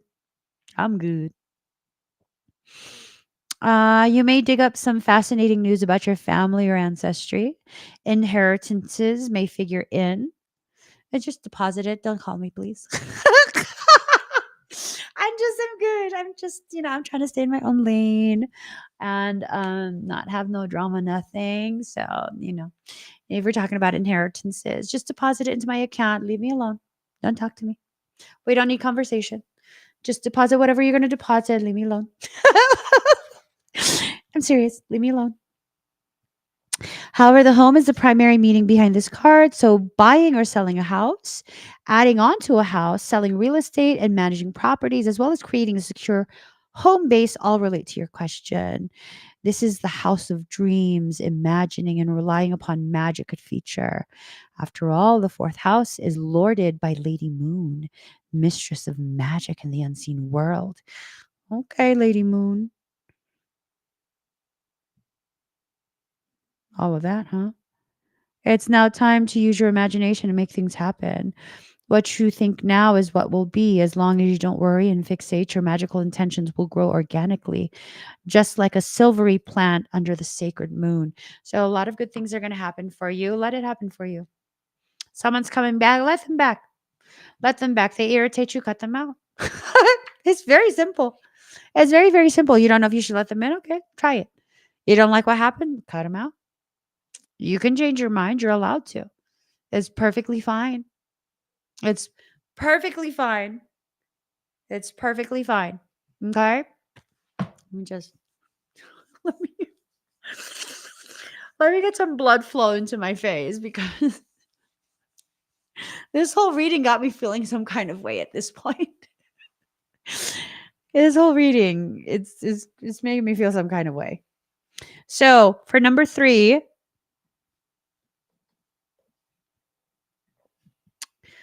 okay, hold up. Sorry, Sandra. Here goes. Card number 27. Third house messages. You must stay drunk on writing so reality cannot destroy you. Oof. Hmm. I'm assuming someone's writing stories. Words have power. Now is the time to get your point across. With this card, you may also get a clear direction in the way to proceed. The third house also represents neighborhoods and siblings. Third house is the area of the astrological chart that reveals how we think, speak, and communicate. It signifies our need to know and demonstrates how we put our concepts and thoughts into words. You're in search of answers and in need of unlocking mysteries, but your mind is agile and you're able to grasp every detail right now. You may wish to express this mental suppleness through writing, speaking, and researching subject matter, which has always intrigued you. I think that means someone is researching you. Hmm. I keep getting this sense that someone is just.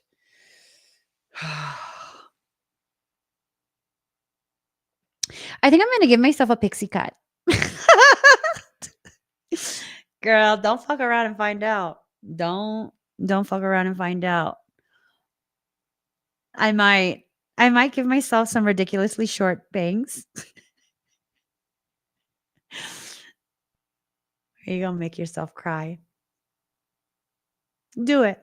See what happens. You're gonna make yourself cry. You're gonna make yourself cry. Don't. My family needs to hide the scissors. Don't do it, girl. Don't do it.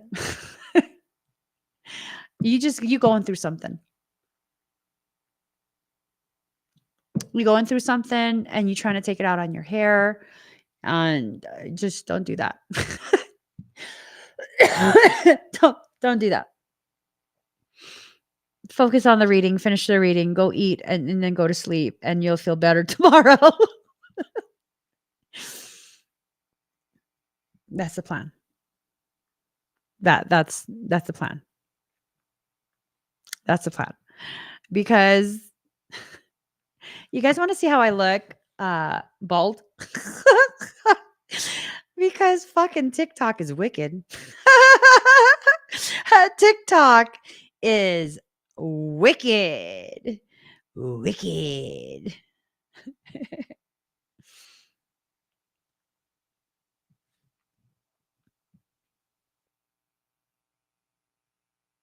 No makeup, bald AF. Who knows? Maybe. Maybe. Maybe. We'll see. We'll see what happens. We'll see how it goes. Don't do it, girl. You're gonna make yourself cry.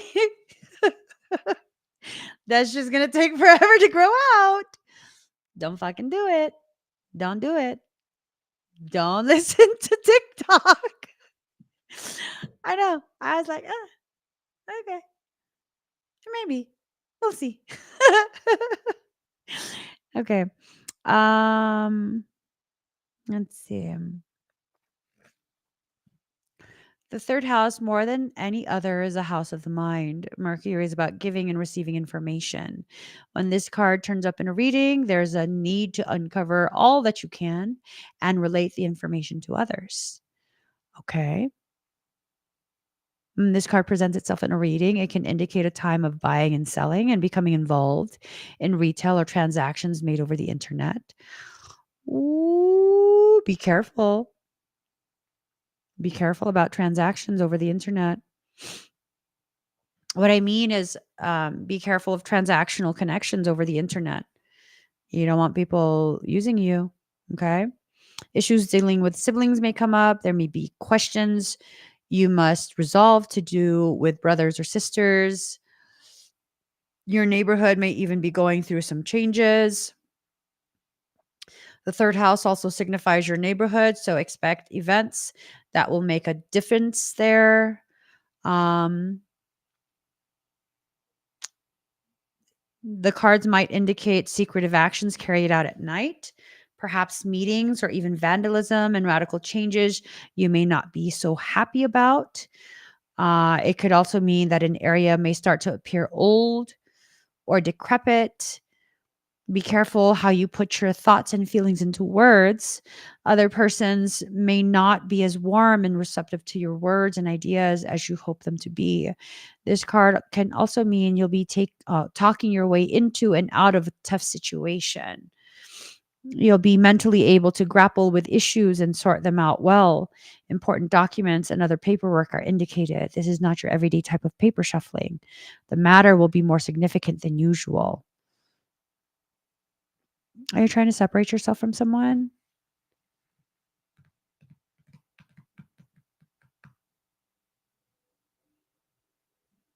I don't know. I don't know. I feel like I need to mind my own business there. This card also indicates a fortunate time to start a business of your own, perhaps working in translation, creating software, or something to do with deciphering codes and messages. You may also become involved in studying other languages or anything related to and working towards a common good. Meditation and relaxation are suggested when this card presents itself. If the Neptune or Pisces card, okay, um, psychic or mediumistic communications. No, I don't think it's psychic. I don't think it's mediumistic because those cards didn't come out. So, communication and rumors. For those who pick card number 3,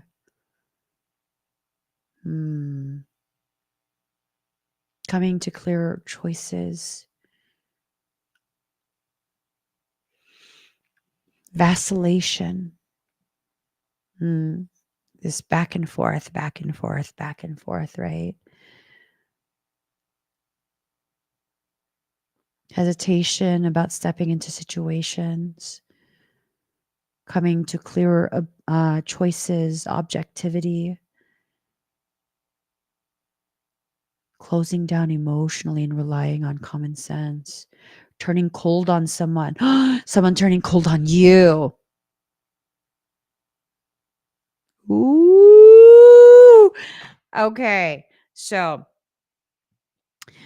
I'm getting some info that's totally gossip. Totally gossip. So someone is they're vacillating about coming forward to connect with you. Back and forth, back and forth, back and forth. That shit's annoying. They need to figure it out. But here's the thing. Here's the thing. They're in a situation that the more they consider you, the more the people in their circumstance, the more the people in their environment is shutting down, is getting cold with them because that person is so super duper jealous of you. Too bad. Too bad.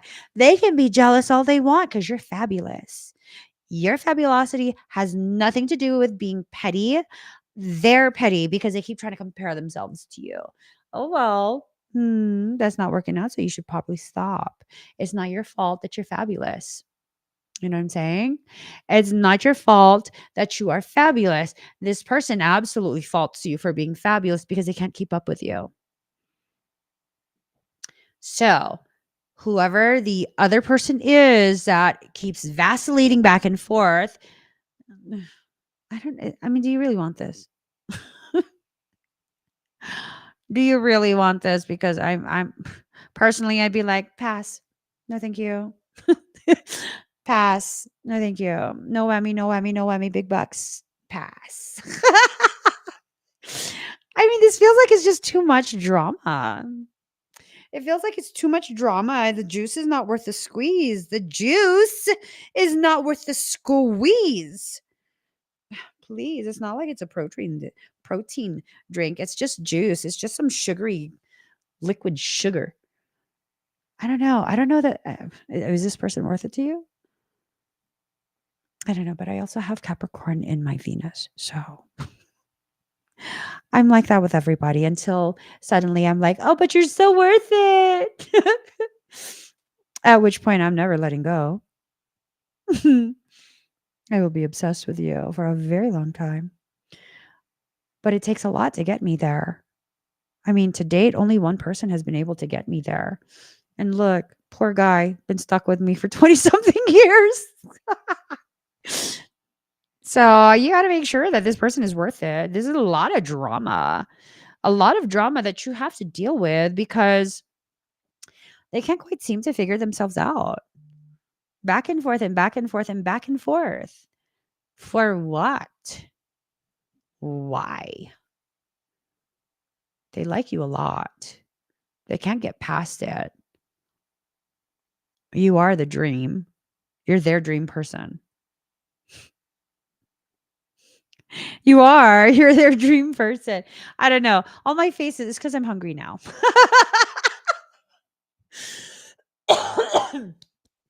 My faces don't even have anything to do with the messages. I'm just hungry. That's what it is. I'm hungry.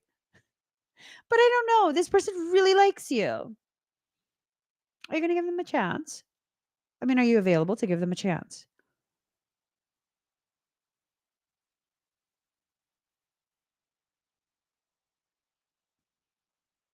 I don't know. Let's ask. Let's ask. Should my people give this person a chance? Baby cakes, wake up. Should my people give this person a chance? You would say yes, you betrayer. Oh, shit. She's saying yes. You should give them a chance. Is this person gonna be worth their while? Yes. Is this person a lying ass hoe? No. Ew. Okay. All right. Is this person connected to their past life? Yes. Is this person ever going to be able to let go of this thought and this feeling pertaining to my people? No. I would be such a wicked Piscean if I allowed myself to enter into my villain era.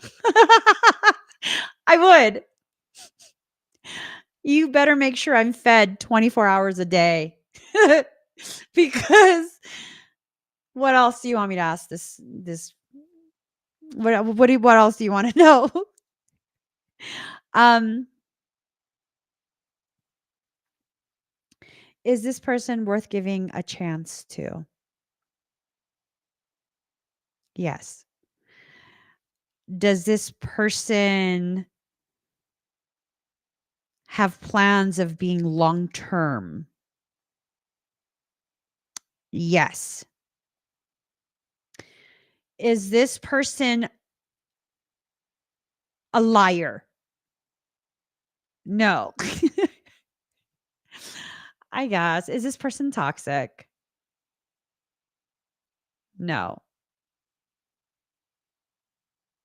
Does this person just want to be your friend? Yes.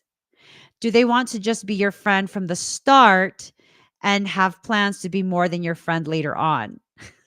See? Yes. Is this person in love with you? Yes. What are you going to do about it? What are you going to do about this? This is like just what are you going to do about it? Are you going to give them a chance? I mean, do you want to? Do you want to?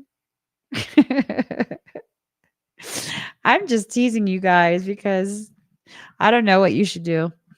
I don't know that you should listen to me about whether or not to give this person a chance.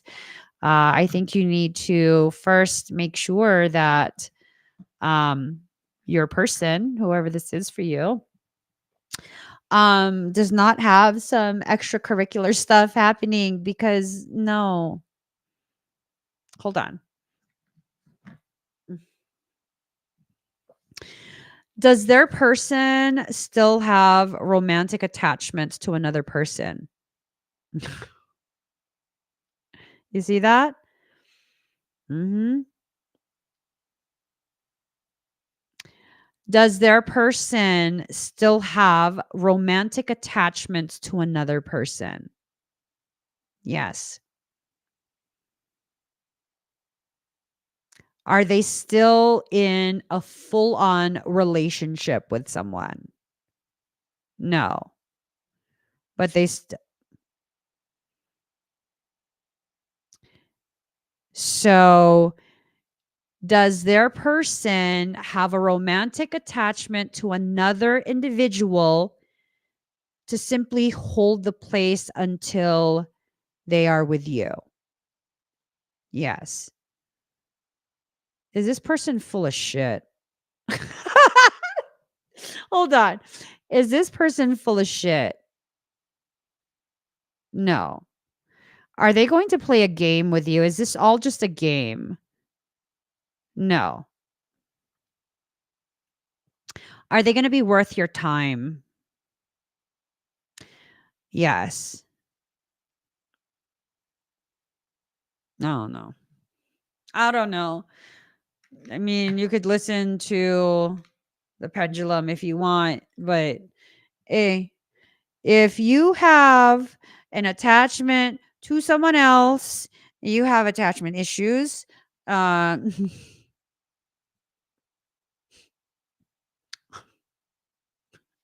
I'm just saying, okay? Like, no, no. Mm-mm. I feel like people are like titles to homes. A title that has a lien on it, I'm not buying that house. Are you kidding me? Why would I buy a house with a lien on the title? so that I can take ownership of someone else's debt? Excuse you. I'm sorry. I don't even care if that house is gorgeous. The moment you tell me it has a lien on the title, that don't look too cute no more. Mm-mm. Mm-mm. Mm-mm. Nope. It's very unattractive to me if someone can't be by themselves. Yep. Absolutely. Absolutely. Yeah. Yeah. Yep. That's a big no-no. That's a big no-no. If they're feeling this way about you, if they're feeling this way about you, yet they can waste someone else's time.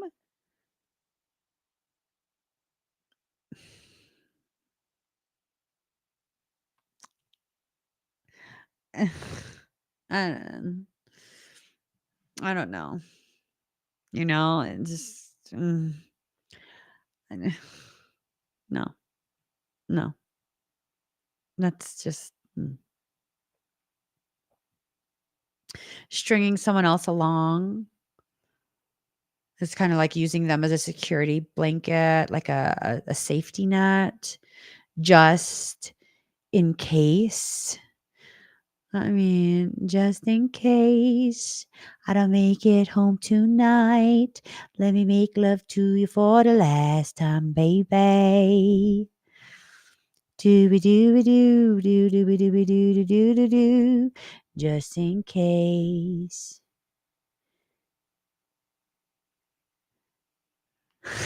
Yeah. No, I don't know, guys. It has to be. I'm very particular. That's why I don't have very many exes. Like, I don't have a lot of dating experience.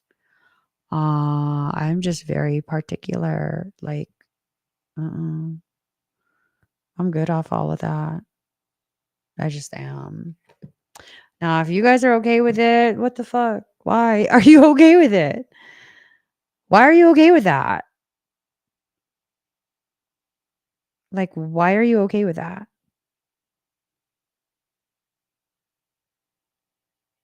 Some would say, like, oh, that's childish. It's childish to have standards. Well, that's cute. It's childish to have standards. It's childish to have expectations of exclusivity. Oh, okay. Well, mm, I guess. I guess. I don't know. My feel, if you don't know where you stand with someone, then you shouldn't stand with them, right? Whether that be friendship, whether that be romantic, if you don't know where you stand with someone, you shouldn't stand with them. When I went through some really ugly shit with people and they were just doing really fucked up shit, just some really, really fucked up shit, to me personally. And I wasn't even doing anything. And it was just kind of like, what's going on here? Like, I don't get it. And then I remember there were people who were like, they're being very much intimidated by those who are launching these hate-filled campaigns to try and like cyberbully me and this and that. And and then so those there were certain people who were like, I just want to just stay neutral. Neutral? It's not even about whose side are you on.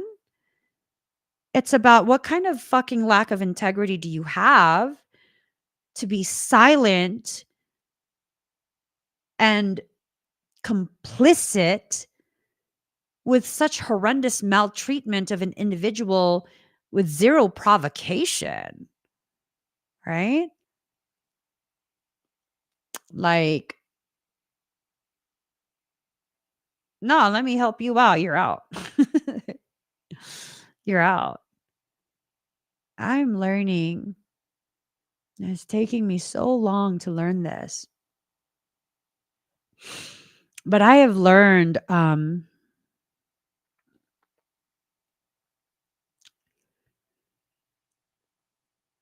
if people can't regard me in the way that I've earned, where you see I'm worthy of being cherished and protected without me having to ask or beg for that, the bare minimum of reciprocity, because I would never let someone do that to you. I just wouldn't. I wouldn't. Then fuck you. Fuck you if you don't see that I deserve that. Because remember, I'm not trying to be a celebrity. I just want to be a whole person living a peaceful life surrounded by people who see the gravity of me because they choose to, not because I force it down their throats. And if you can see the person that I actually am, there's no way you would be okay with people treating me that way. You would know beyond the shadow of any doubt what I would and would not do. And people could come up to you and create these lies about Emmy did this, Emmy did that. And you'd be like, that's a fucking lie. I know that girl. That's a fucking lie, dude. She would never do shit like that. That's not in her character. That's not who she is. Because that's how I hold the people that I love. One time, like when a mother and a daughter have conflict, especially in Asian households, Asian families, sometimes, man, the mother goes like really fucking ham, just talking all kind of shit to everybody about the daughter, whether it's true or not. They just say all kind of shit, right? They're angry and whatever. That's very normal for traditional Asian households across so many different um, Asian cultures. Not saying it's okay, but it's just, I see that. I see that. It's very common. And it's this thing of one time, one cousin, we were at a family function and they're like, hey, did you hear about so and so? And I was like, you fucking idiot. Okay, I'll play along. What did you hear? And they're like, oh, so and so said that so and so is, and I was like, oh, well, what else did you hear? And they're like, oh, this part, I heard that. And I couldn't play along. I couldn't do it. I couldn't do it. I couldn't do it because after that second part, I don't even remember what they said, but I was just like, okay, hold on. I mean, you fucking lived with her. Does that sound like her? Like, you know her. I know her. Does that sound like her? And they're like, uh, well, not really. I'm like, why are you fucking even listening to this shit? Why are you even repeating it? Like, I'm not even on good terms with her. We haven't spoken in years. I know she's not like that. Stop being stupid. that's, that's how the convo went. That's how the convo went. And I was just like, "It's just fucking, why would you even say that shit? Why would you even repeat it? That's not in her character. That's not how she is. Like, why would you even say that?" And he was blushing. Well, his face was all red. All red because no, no. And so if I'm willing to do that for someone I love, even if we're on bad terms at the moment, we haven't spoken in years, that shit don't fucking matter to me. If I love you, I love you. I don't give a fuck what you did. If I love you, I love you. That's me. That's me. And it don't matter if no one will know that I didn't defend you. I don't give a shit. Ain't nobody gonna talk shit about you around me. I don't think so. And no, I don't gotta run back to you and be like, "Oh, you know what so and so said?" Like, no, I'm gonna handle that right then and there for you. And then I'm gonna just keep it trucking because that's how I am. And that's what I deserve. I deserve that. I deserve to only have people in my life who see the reality of who I am, how I am, what I would and would not do without question, knowing my character without question, and being offended on my behalf, right? Being offended on my behalf. Because, man, I'd be like, someone say something about someone, and I know their character, I'd be fucking offended on your behalf, like they said it about me. Like, the fuck you say? hmm I'm saying you deserve that. Not someone who doesn't want to let you go, but is too afraid to step forward too. What half-ass love is that? What half-ass love is that? That's not something that's worthy of you. It took me a very long time to learn this, but I'm so thankful, so grateful that I've learned this. And it's a lesson that my husband taught me and continues to teach me. Every time I need a reminder, every time I need to relearn it, he teaches it to me again and again and again, that the one constant that I will never have to question is my place in his life and the way he feels about me. I never have to question that. Never. I never have to question that. And anyone that has experienced us together in real life, that's not something you're ever going to question. There was a situation many years ago. And it was a situation that was a precursor to the actual situation, right? Because I'm highly empathic, I'm highly intuitive, I'm precognitive, all of those things. The actual issue didn't even get a chance to occur. There was already, you know, um, all of this awareness before anything ever happened. And so it was a very upsetting type of circumstance. And, you know, I was so upset and destabilized by it. I went to my cousin and I was like, "Cousin, this is what's happening." And you know what she said? Like, "Cousin, are you sure that like what's going on? Is someone doing some fucked up shit? Because that doesn't sound like you guys. That does not like no. Mm-mm. No. No. Someone's lying, making shit up, going out of their way to try and create problems for you guys, something, but that's no. Mm-mm, mm-mm.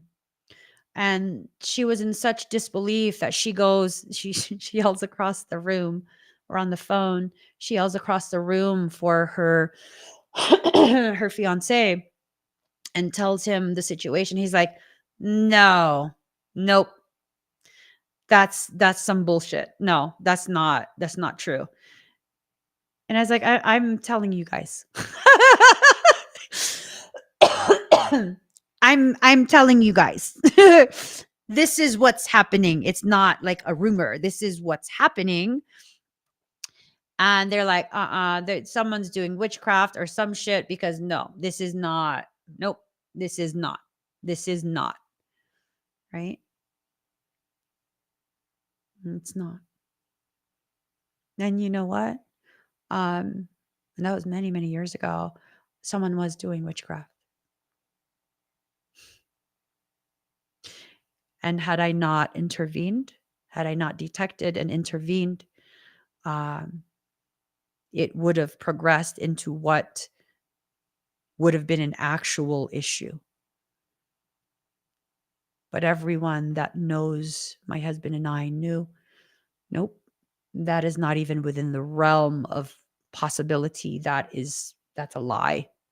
That is a lie. That's what you're worthy of. That type of love. I am not only loved when I'm well behaved, accommodating, nurturing, overgiving, or any of those other things that you guys often feel you have to be in order to be deserving of love from someone else. I am most loved when I'm the most rotten, when I am the most needy, the most clingy, the most whatever. That's when I am the most heavily loved on. And it's not because my husband gets a kick out of me being in vulnerable spaces like that. He knows how strong I am. So when he sees me in a space of not feeling so strong, he goes out of his way to bring me back to that space of knowing that I am, by loving me gently, not yelling at me, not forcing me, not chastising me, not criticizing me for not being perpetually a sign, a show of strength. Like, no, no, that's what you deserve. A love like that. I tell you, I don't give a shit who tries to woo me. You never compare to the kind of man that I have in my life. Like, it just irritates me when people try. Like, try harder. Shit's not impressive. You're annoying. You're annoying. Like, you don't compare to the ways in which I've been loved and continue to be loved for over 20 something years at this point. That is the kind of love you deserve. Nothing less than that. And you might be like, well, I mean, if I wait for that, I'm going to be single forever. Yeah, single and unbattered. Single and unbothered. Single and left free of distortions about your worth. What is wrong with being single? Not a damn thing. There's nothing wrong with it. Yeah. It'd be nice to have someone of value to experience things with, to witness the beauty of your life unfolding with, but never at the cost of what you actually deserve. Never at the cost of what you actually deserve. And I already know for a fact, should I ever not be with my husband, there's no one else I would rather be with. I'm not willing to invest the time, the energy, large portions of my life to try and build that again with someone else. I just don't want to. I just don't want to. I have no desire to. None whatsoever. There's not even a curiosity in me of like, what would it be? I don't want to know what that would be like. I just don't want to. I don't. I'm not lacking for love and attention. I have so many fucking kids. They keep me very busy and preoccupied and surrounded by love. And maybe that's the thing. Maybe you've become so starved for the one thing we all need the most that you're willing to compromise everything just to have a little morsel,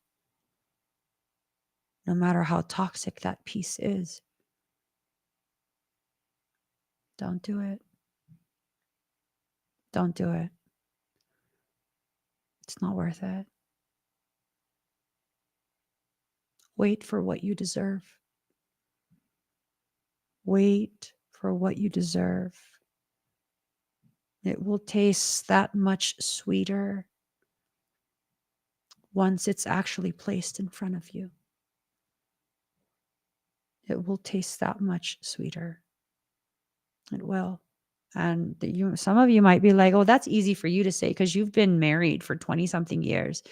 Do you realize a marriage does not start at the space that we now occupy?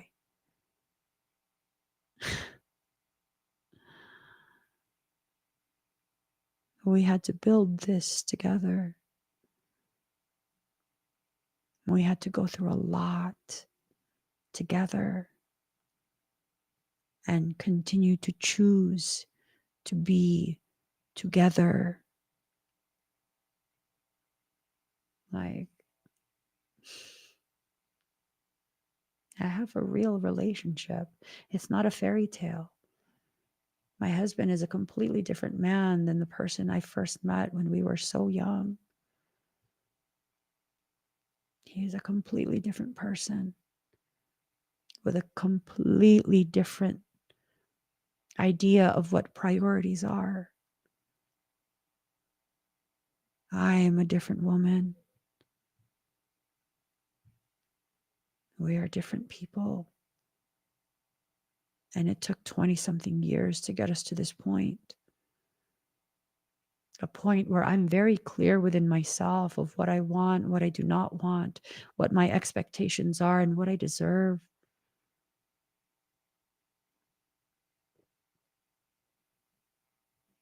And he helped me to learn that while he learned it right alongside with me.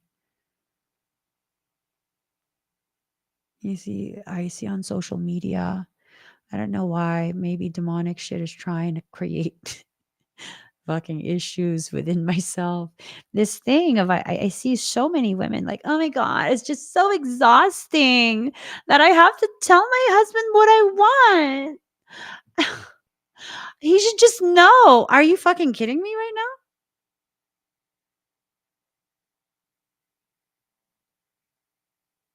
You're upset because you're married to someone who, when you tell them what you want, they do it?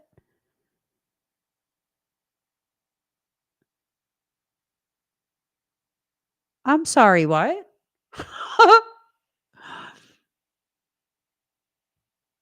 Because it's exhausting that he doesn't read your mind. Have you read his mind?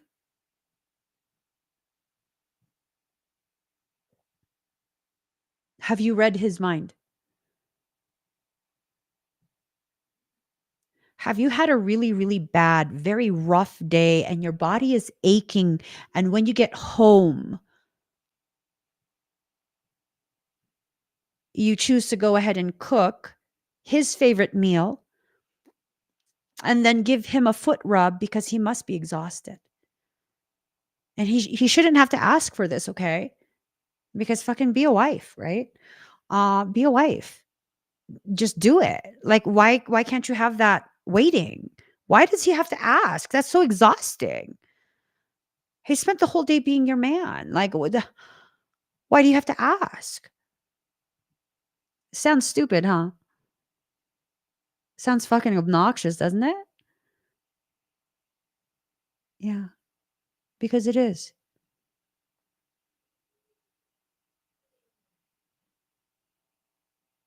It is. It's obnoxious. You want something, you communicate that. That's the only way to have a healthy relationship. To expect your partner to be reading your mind,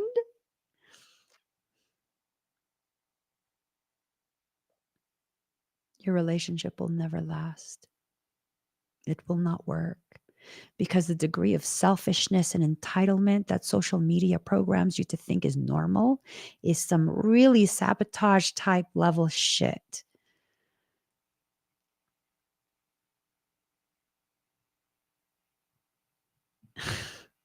Not even joking. Not even joking. back when I was in absolute domestic land, right? I love it there. And I was just a stay-at-home mom, just that. That's all I had to focus on, taking care of our kids, being domestic, cooking, cleaning. Love it there. I love that. And there were days where having all the health problems that I struggled with. Uh, remember, my husband gets up in the morning around 4 a.m. He commutes a 3-hour commute, is at work for 9 hours, then has to commute another 3 hours to get home just to repeat it all again, right? So he's exhausted. He's exhausted. It was a really fucked off day. I had a rough day with the kids. I made it a point. I didn't like to yell at the kids. We talk, but kids are kids. I have a lot of them, and pretty much all of them were in diapers. And so it's exhausting, physically, emotionally taxing, hard day. And I'm not going to complain to him. He's had his own hard day. But he gets home after 6 hours worth of commute on top of a 9-hour shift. And I'm like, I didn't cook. My body hurts. Sorry. I can't. I gotta lay on the couch. I don't feel good. Had severe fibromyalgia. And I say that, and he's like, you know what? Lay down. Lay down. I got it all. I'm gonna start cooking for the kids. I'll let you know when it's done. Once everything is set up, I'll give you a back rub. And I'm like, you don't have to. And he goes, no, just relax. Get off your feet. Lay down. Just wait for me. And he goes and cooks. Starts everyone getting ready for dinner. Lets the children know, hey, you guys got to help each other for a moment. Give me a few minutes, okay? Help the little ones with their food. I got to go make sure mommy's okay. You can't be grateful for that. You can't just be grateful for the fact that you have a loving partner. And to me, that was just like, this is how we love each other. And I remember one of the times that happened and my mother was over, um, which, I mean, she would just rile up the kids.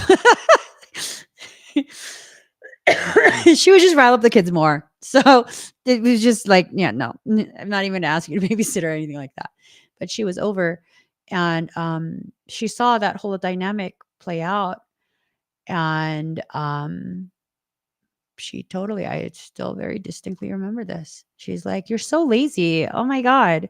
He has been working all day and you have just been at home. You need to get off the couch and you need to cook. Why is he massaging you? Oh, my husband was so offended on my behalf. He's like, because I'm her husband. Oh, my mom got real quiet. She didn't say anything after that. She was like, I'm going to go home. And I was like, yeah, you probably should. You probably should. You fucking riled up the kids so much today. Mm-hmm. Right? I don't care what happens between my husband and I at some future date. I will never lack gratitude for the life that I have lived with him. Never. I don't care if something betrayal or whatever, that will never negate the way he has so wholeheartedly loved me this entire time. Nothing's ever guaranteed. It's just not. And it's not me having one foot out the door and a one foot in. It's me understanding people grow and change. And there's always a potentiality that he and I might one day grow and change in separate directions. That doesn't negate the life that we have lived together and built together. That doesn't suddenly remove him from being my bestest friend in the whole world. It just doesn't. It means maybe the romantic aspect is going to be changing, but we're more than just a romantic couple. We listen to each other. We listen to each other. We communicate with each other. Don't let social media convince you that these very unhealthy expectations, ridiculous expectations, are the norm, that they're healthy, and they're not. They are not. No one should be reading your mind. You should be communicating what it is you need. And yes, when you communicate something, your partner should listen, should take it into consideration, but should not be governed by it ever. Because then that's no longer a partnership. That's an ownership and a codependency, which is very unhealthy. It's very unhealthy. I look at my husband and I, should one of us leave, the other is absolutely capable of raising the entire family alone. I'm not so important that he can't do it without me. He absolutely can. That's one strong ass man, very balanced, very capable of being a nurturer, a provider, a protector, everything, the whole fucking package, just as I am. The whole fucking package. He deserves no less than the whole package from me, just like I deserve no less than the whole package from him. And our children deserve no less than the whole package from both of us. And when you can enter into that space of expectation of yourself and others, then you begin to realize you really are the dream. You are the dream. You are the goals that other people set. And it doesn't matter because it's just you being you. And it's not a big deal. And it's not a huge accomplishment. It's just you being you, living in the way you deserve. What's more beautiful than that? Not a thing. Not a thing. So, guys, I'm going to get going. I think everything that we go through, everything that we're going through, there's a relationship that's being pushed forward for those who are in a space to receive that type of relationship. There's romantic aspects to it, but there's also this aspect to it for those who are not romantically available. There is a type of depth of friendship to whatever this is that's being pushed forward. And I think for both those who are single and those who are not, this carries with it the potentiality of helping you to feel empowered in your process of growth to a degree that you've never experienced before in your life. That's profound. That there is a person out there that exists who can add to your journey in such a way that you, in the most visceral manner, feel whole. That is powerful. And I would say that is evidence of how deeply loved you are by creation itself. That even if you were already in a relationship, a very fulfilling, loving relationship, that there would be another person who would be allowed to exist to simply add to the fullness of the life you already live. Not in a romantic way. No, I don't agree with that type of dynamic. That's like, that's yuck. That's yuck. I'm 100% all about monogamy, all the way committed to a monogamous life. No, this is a type of connectivity and love that transcends any type of romantic desire, goes directly into what your soul feels you deserve. Being surrounded by the most profound support that you could possibly ever want or need. Wow. That is wow. Wow. Clarify for yourself what you want. And then set to the task of bringing it to fruition. Just really let yourself bring it to fruition. I never knew how much of that I needed until one day I looked at my life very recently and saw how surrounded I am by everything I could have ever asked for, everything that I was too afraid to ask for, from a healthy marriage to a healthy family, to beautiful friends that have no ulterior motives, to people who just genuinely see me as I am without me having to try, without me having to fight for it, just being myself and being seen for who I am. And not just seen, but appreciated as I am. There's nothing else I can ask for. There's nothing else I want to ask for. Life is just so full of all the things that I knew I needed, but didn't have the courage to talk about. Damn.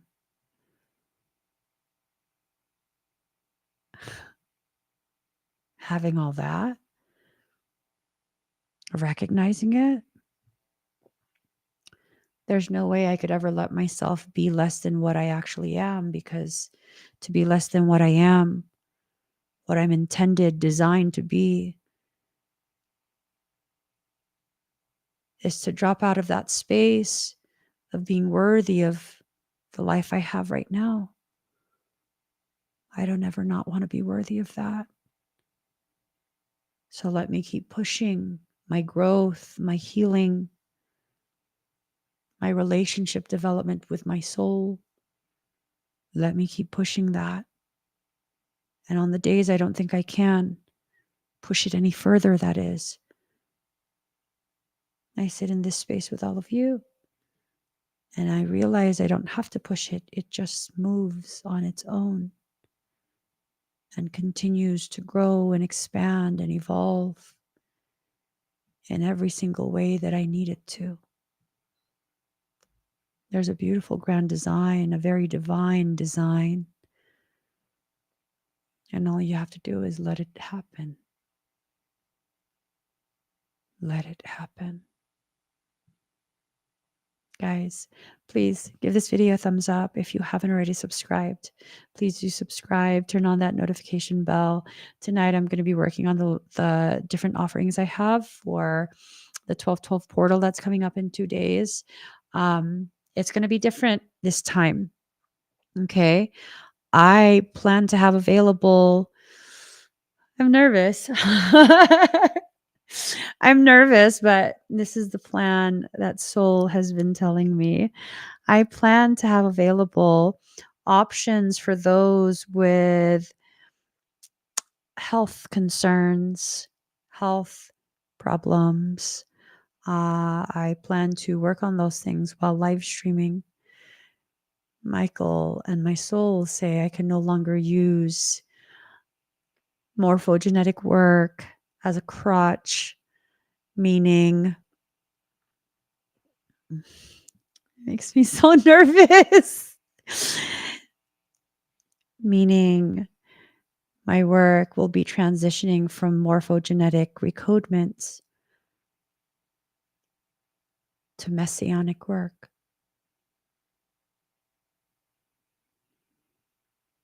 Messianic level healing, publicly witnessed.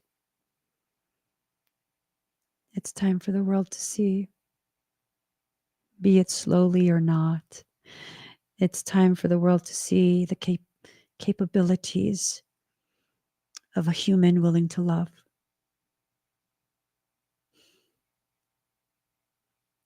So, you got some health problems? Wait for the listings to come out, probably later tonight, maybe tomorrow, I'm not sure.